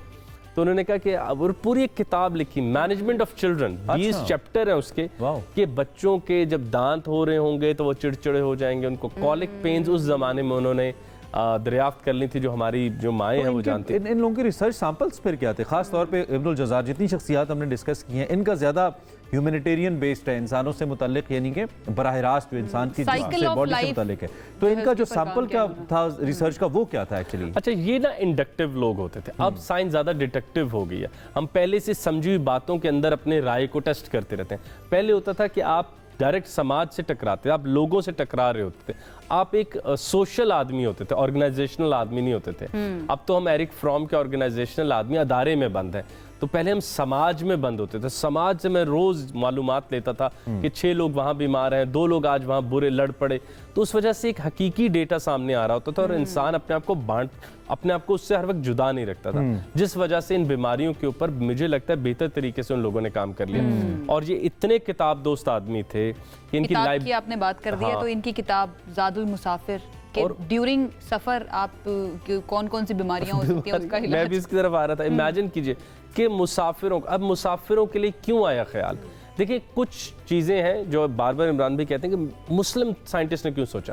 इस्लाम is more than like it's religion से तो ज़्यादा बड़ी टर्म है इस्लाम। हमारे लिए एक सफ़र लाजमी है, हज का सफ़र। तो हज के सफ़र से ये ख्याल आया तबीब के जहन में कि जब तक मेरे सामने है समाज में, तब तक तो मैं इलाज बता सकता हूँ। अगर सफ़र में जाया तो इसको कौन कौन सी बीमारी आ सकती है। जगह जगह का पानी पिएगा, पेट ख़राब हो सकता है, थकावट की वजह से अगर चलता रहा तो जिसमें चिढ़ आ सकती है, मेंटल वेलबींग नहीं रह सकती। तो आप सोचें कि उन्होंने पूरे इस्लामिक लाइफस्टाइल को सामने रखते हुए पूरी की पूरी तिब क्रिएट की, जिसको आज हम इस्तेमाल कर सकते हैं। किताब दोस्ती से शख्सियत की ऐसी है कि इनकी लाइब्रेरी इतनी मशहूर है। उस ज़माने में जाहिर बात है कागज़ जो है बहुत कीमती भी होता था और महंगा भी होता था। तो इनकी किताबों का या उन सफ़ात का जब वज़न किया गया वो तकरीबन 1200 किलो तक पहुंचा था। अच्छा, तो एक वसी लाइब्रेरी थी जिसके ये मालिक थे और बहुत ज़्यादा मालो दौलत और मता जिस तरह की हमें पसंद है दुनिया में वो इनके पास नहीं। अरे वाह। और दुनिया से कटे कटे रहते कंसीडर किए जाते थे कि ये अमीर हैं because of the books and the paper. बिल्कुल ठीक, बिल्कुल ठीक। थैंक यू वेरी मच, बहुत शुक्रिया। एज यूजुअल बहुत आसान अल्फाज में बहुत कम वक्त के अंदर आपने यहाँ तक कि इब्नुल जज़ार की शख्सियत का, और ऑफ कोर्स ये तारुफ इतना काफ़ी नहीं है, इसको ज़्यादा वक्त चाहिए, लेकिन हमने इस महदूद वक्त के अंदर कोशिश की है कि आपके सामने रखें। आप भी ज़रूर रिसर्च करें इसके ऊपर, हम भी करते हैं। खुरम बहुत तरह से नुकात हमें बताते हैं, हमें देखना पड़ता है बाद में। अच्छा यार, wow, it's very forgotten heroes को बेसिकली हम याद कर रहे हैं, जिन्होंने आज की दुनिया, सिर्फ मुस्लिम दुनिया की बात नहीं, पूरी दुनिया के लिए मैं तो इनके बारे में जान के इतना मुझे अच्छा खुशाइंद लग रहा है कि ये आजकल के मौजूदात को उस वक्त एड्रेस कर रहे थे। It's not just about disease but the mental states and all. हाँ, आपका जो कंफर्ट है, जो आपका सुकून है, सोना है, ये सारी चीजें वेरी इंपॉर्टेंट। एक ब्रेक लेते हैं, क्विक ब्रेक के बाद फॉर यू वापस। रमज़ान और हम एक मरतबा फिर से आपको खुश आमदीद कहेंगे। और आपको पता है इस ट्रांसमिशन में हम आपकी सेहत से मुतालिक भी बात करते हैं कि कौन कौन सी चीज़ें आपके लिए बेहतर हैं, स्पेशली तिब्ब नबवी सल्लल्लाहु अलैहि वसल्लम की मुनासबत से अगर देखा जाए। और आज के लिए जो हमने चूज़ किया है जिस चीज़ को, वो है अदरक। कि अदरक की क्या इफ़ादियत है, इसको किस तरह से इस्तेमाल किया जा सकता है, कौन कौन सी ऐसी बीमारियां हैं जो जिसमें अदरक जो है वो बेहतर है आपके लिए। तो उसके लिए हमारे साथ कौन मौजूद है? हमारे साथ आगा साहब मौजूद हैं एज यूजुअल। और अदरक तो ऐसा कुछ भी हमारी बड़ी बूढ़ियां, जो भी हमारे बुजुर्ग है, वो कहते हैं बस अदरक का कहवा पी लो। मैंने तो बहुत सुना ही है, लेकिन आज जरा चूंकि आगा अब्दुल गफ्फार साहब हैं तो इनसे जरा मदद लेते हैं। Thank you very much. आप कैसे हैं? माशाल्लाह, अशरा रहमत तकमील होने को है उसकी और बहुत अच्छा गुजर रहा है। आपका ठीक क्या 10 रोज़े हमारे साथ तो बेहतरीन ही गए। अच्छा, अदरक के हवाले से आज हम बात करने जा रहे हैं। मौजू कैसा है और ये अदरक कैसा कंपोनेंट है, इसके बारे में कुछ तरह। अदरक की तारीख कम से कम 5000 साल पुरानी। अच्छा, ये मुसलसल हमारे खानों में इस्तेमाल होता रहा है। और इसके हवाले से 2-3 चीज़ें अर्ज करनी हैं। अदरक, जिंजर, इसका एक जुज़ है, उसका नाम है जिंजरीन। जिंजरीन जो है ये न सिर्फ हज़म के निज़ाम को बेहतर करता है, हमारे निज़ाम हज़म में पैदा होने वाले एंजाइम्स को बूस्ट करता है, बल्कि जदीद तहकीक के मुताबिक जिंजरीन एंटी कैंसर मेडिसिन है। ठीक, अच्छा। तो अदरक का इस्तेमाल ज़रूर करना चाहिए। और अगर तल्ख न लगे तो अर्ज़ करूं कि जिंजरीन का ताल्लुक जो है वो लहसुन से है, एलसन से। हमारे घरों में जो इस्तेमाल होता है, अच्छा। आम तौर पे अदरक और लहसुन इस्तेमाल होता है। जिंजरीन और एलसन, अदरक के साथ जब हम लहसुन मिलाते हैं तो लहसुन में जो है वो एलसन है।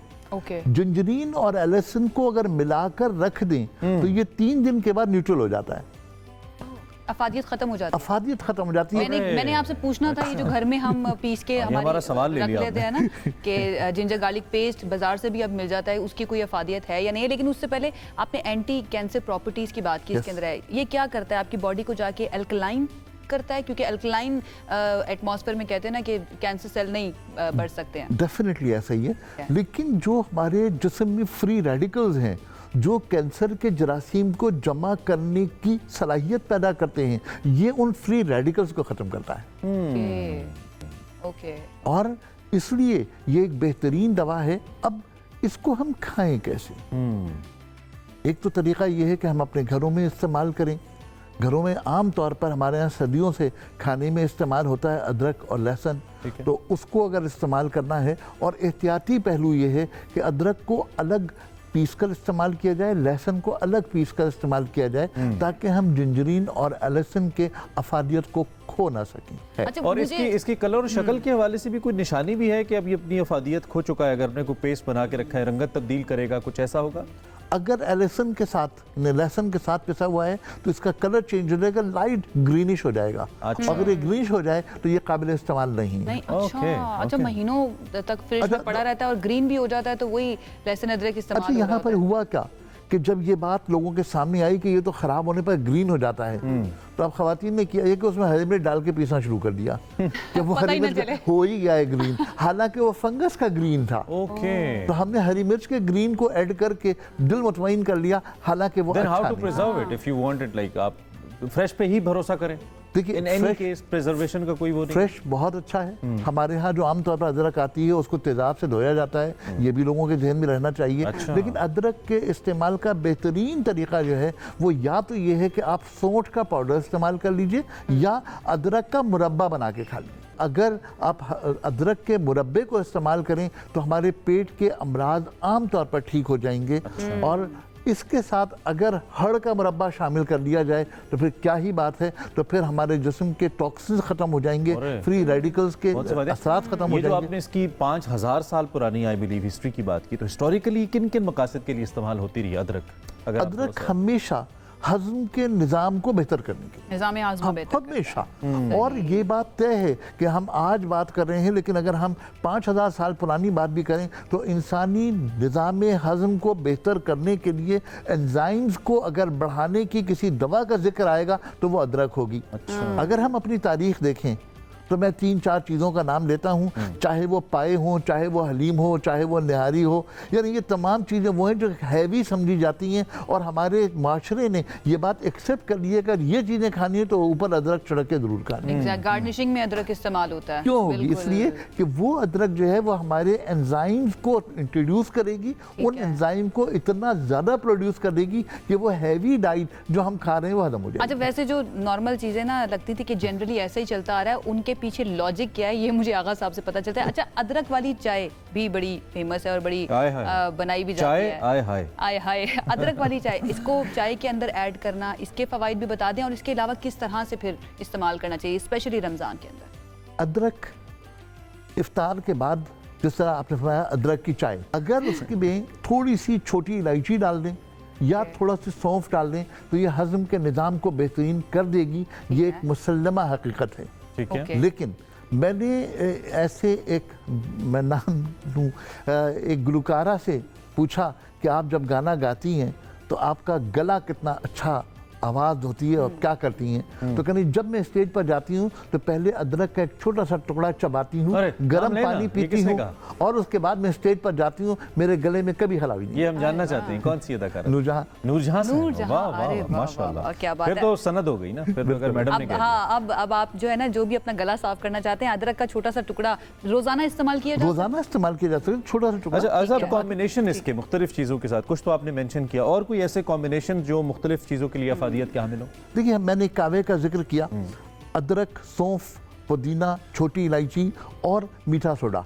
ये 5 चीज़ों का कावा बना करके अगर आप पी लें तो ये न सिर्फ एंटी एसिड है, हमारी तेजाबियत को दूर करेगा, हमारे खून को अल्कलाइन होने में मदद देगा, और ये एक बेहतरीन कॉम्बिनेशन है हमारे निज़ाम हज़म को ही बेहतर करने के लिए नहीं, बल्कि हमारे खून के निज़ाम को बेहतर करने के लिए। और इसकी वजह से हम बहुत सारी प्रॉपर्टीज़ हासिल कर सकते हैं। अगर अदरक को महज हम सौंफ के साथ या बहुत ज़्यादा अगर चाहें तो मोरिंगा के साथ अगर इसको इस्तेमाल कर लें तो फिर न सिर्फ हमारे हज़म का निज़ाम बल्कि हमारे जोड़ों का दर्द, हमारा डायबिटीज़, तमाम चीज़ों को हम बेहतर कर सकते हैं। लेकिन यहाँ एक छोटी सी बात अर्ज़ करना चाहूँगा कि मोरिंगा कैप्सूल या मोरिंगा का पाउडर वो लोग इस्तेमाल न करें जिनकी हिस्ट्री में कहीं भी गुर्दे का मर्ज हो। अच्छा, कहीं किडनी का कोई इशू है तो फिर वहाँ मोरिंगा इस्तेमाल। डार्क क्वेश्चन, वेट लॉस में भी हेल्प करता है? डेफिनेटली। कैसे? मैंने आप जिस तरह अर्ज की कि जिंजरीन का काम यह है कि हमारे जिस्म में एंजाइम्स को बेहतर करें।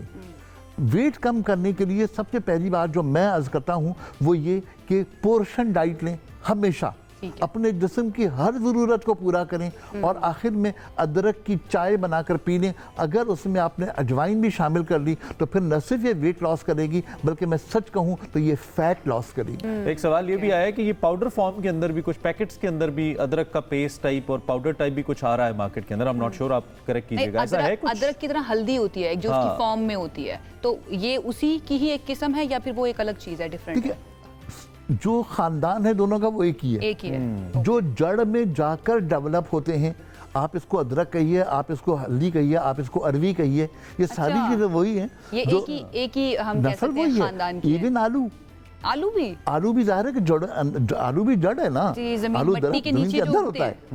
तो अदरक भी इसी तरह जमीन के अंदर होती है, हल्दी भी, अरवी भी इसी तरह होती है। तो इन तमाम चीजों को इसी तरह यूज करना चाहिए। बच्चों के लिए कुछ स्पेसिफिक इस्तेमाल इसका, फिर आप एज ग्रुप की तकसीम की भी बात करेंगे तो जरा क्लियर कीजिए कि बच्चों के लिए कब मुअस्सर है, अगर उनको हम दें इसका? हमने तय कर लिया कि 4 साल से ऊपर हम बच्चा गिनेंगे, उस बच्चे को अदरक का कावा पिलाया जाए। उसके लिए जो दिल से बच्चा है सारी जिंदगी वो तो उसके लिए भी ठीक है, वो 80 साल का बच्चा है तो दिल से बच्चे हम सब है कहीं ना कहीं, और रहना भी चाहिए, ये जरूरी है, तो जिंदगी के लिए जरूरी, बहुत जरूरी है। अकल नहीं है, आपकी ख्वाहिश खत्म हो गई है तो फिर सब कुछ खत्म हो गया। और आपसे एक छोटी बात और अर्ज करूं कि दुनिया कहती है कि हवा से खमसा 5 हवास होते हैं इंसान के, सूंघने की, देखने की, ओके, मैं कहता हूं 8 हवास होते हैं।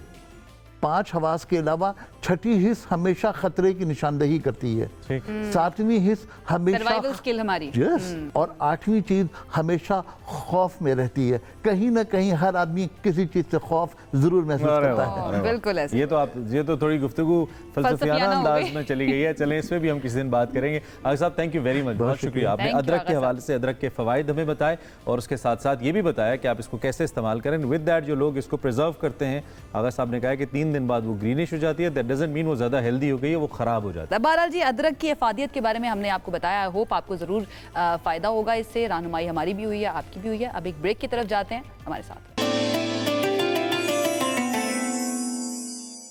रमज़ान और हम में एक मरतबा फिर आपका खैर मकदम है। कराची में भी रोज़ा इफ्तार हो चुका है और इससे पहले लाहौर और इस्लामाबाद में रोज़ा इफ्तार हुआ। हमने बढ़ना है अपने अगले सिलसिले की जानिब, वो सिलसिला है आपकी नातों को हमारे प्रोग्राम का हिस्सा बनाने का। Thank you very much for the overwhelming response जो कि आपने हमें दिया है। हॉरिजॉन्टल फॉर्मेट के अंदर हमारे व्हाट्सएप नंबर पर आपकी वीडियोज़ हमें मौसूल हो रही हैं और हुए जा रही हैं माशाल्लाह से, और बहुत अच्छी अच्छी आवाज़ें। आज सैयद अहमद हसन साहब की आवाज़ है, इनका ताल्लुक़ हवेलिया एबटाबाद से है।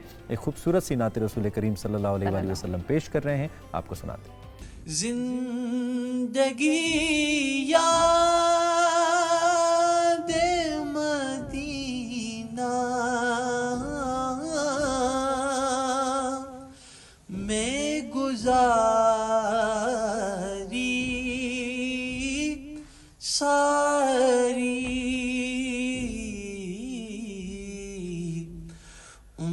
भर की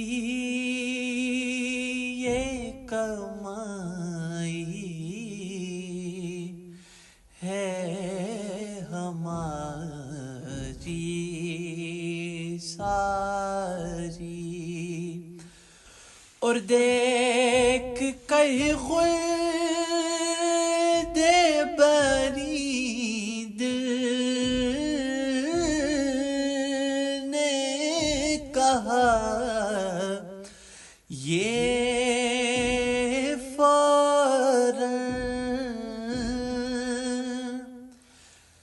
देख कर खुद बरीद ने कहा ये फौरन, किसने तस्वीर मदीने की उतारी सारी। माशाअल्लाह, सुभान अल्लाह, क्या खूबसूरत आवाज़, क्या खूबसूरत अंदाज़। और वंस अगेन हवेलियों और एबटाबाद का खूबसूरत इलाका भी है, तो उसका भी क्रेडिट है समहाउ। बहरहाल बहुत खूबसूरत नात, उम्मीद है आपको बहुत ही अच्छी लगी। बिल्कुल ऐसे ही। अब आपको कराची लिए चलते हैं, जहाँ पर आपको पता है हमारे नुमाइंदे रेहान अहमद मौजूद होते हैं, और आज वो मौजूद हैं एक कदीम मस्जिद न्यू मेमन मस्जिद में। बोल्टन मार्केट का ये इलाका है, और ख़ास बात यह है कि अजीमुशान दस्तरखान यहाँ पर हर साल सजाया जाता है, जिसमें हज़ारों लोग जो हैं शिरकत करते हैं। तो रेहान भाई की तरफ ही चलते हैं और उनसे जानते हैं कि क्या अहमियत है, क्या सिग्निफिकेंस है इस मस्जिद की। जी रेहान भाई।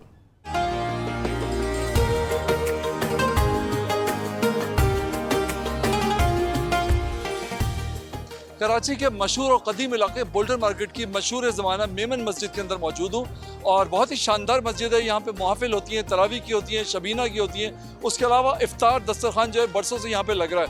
एक बहुत ही अजीम उशान दस्तरखान होता है, जहाँ पे हर एक को दावत आम होती है कि वो आए और अपनी प्यास बुझाए, अपनी भूख से निजात हासिल करे इफ्तार के वक्त। इमाम साहब मेरे साथ तशरीफ रखते हैं, उनसे बात करते हैं। अस्सलाम वालेकुम। वालेकुम अस्सलाम। अल्हम्दुलिल्लाह। इमाम साहब इस दस्तरखान के हवाले से मुझे बताइए, कब से हो रहा है, कितने साल से, और क्या ख़ास बात है इसकी?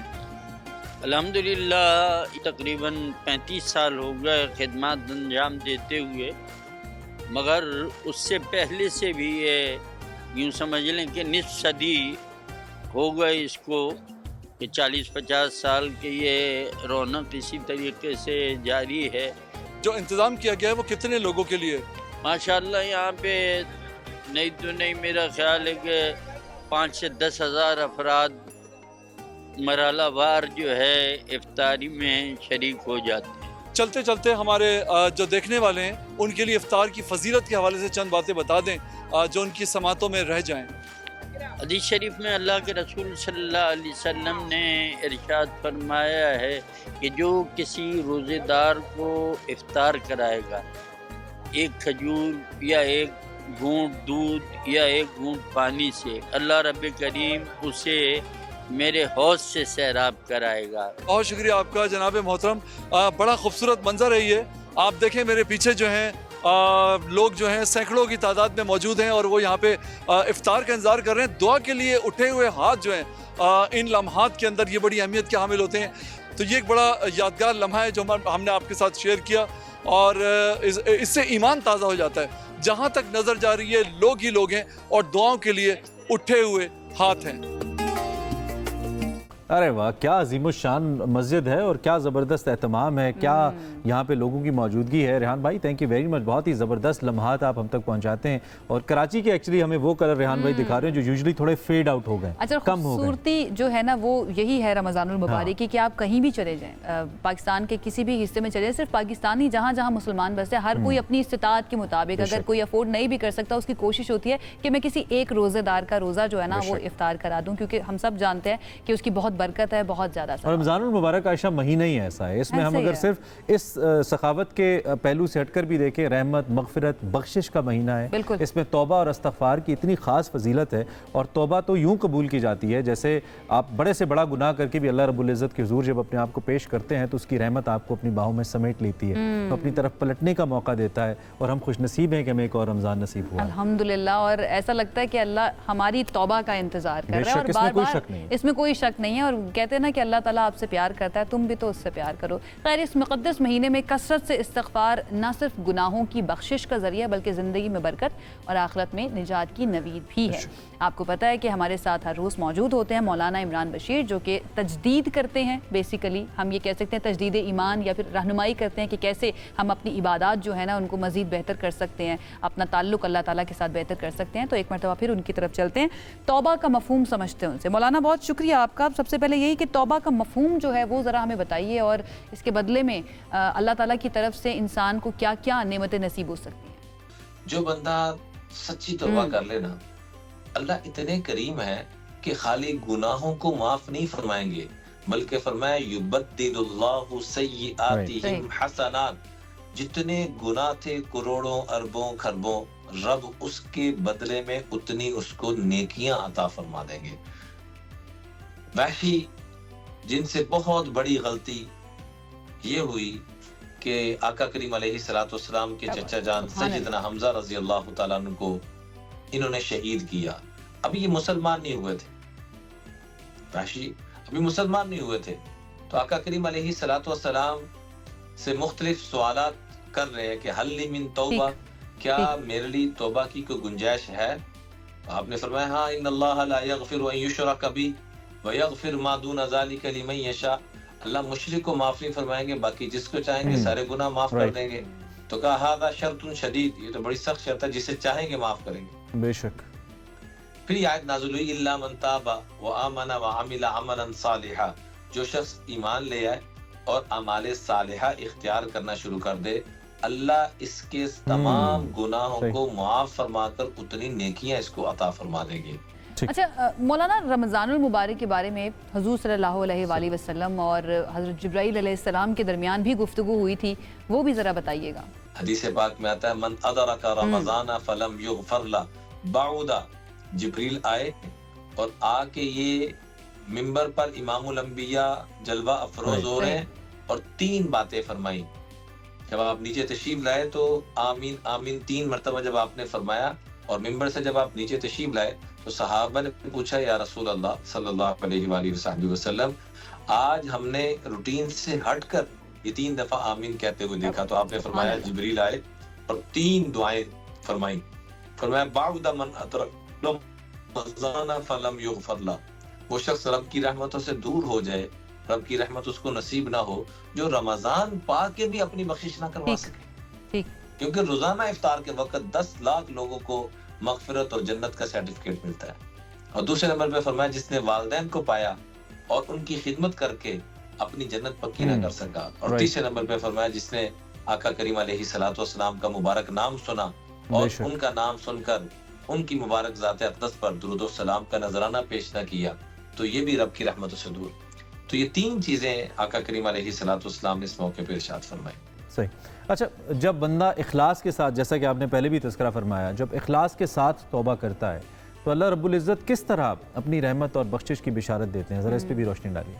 हदीस पाक में आता है इन्नल अब्दा, मेरा बंदा जब सच्चे दिल ताबल अब्द, बंदा जब सच्चे दिल से तौबा करता है तो जो इसके अज़ा जवारे इसके खिलाफ गवाह बने हुए थे, अंसल्लाहुल हफ़ज़ता ज़ुनूबा, अल्लाह उन फरिश्तों को भी वो गुनाह भुला देते हैं।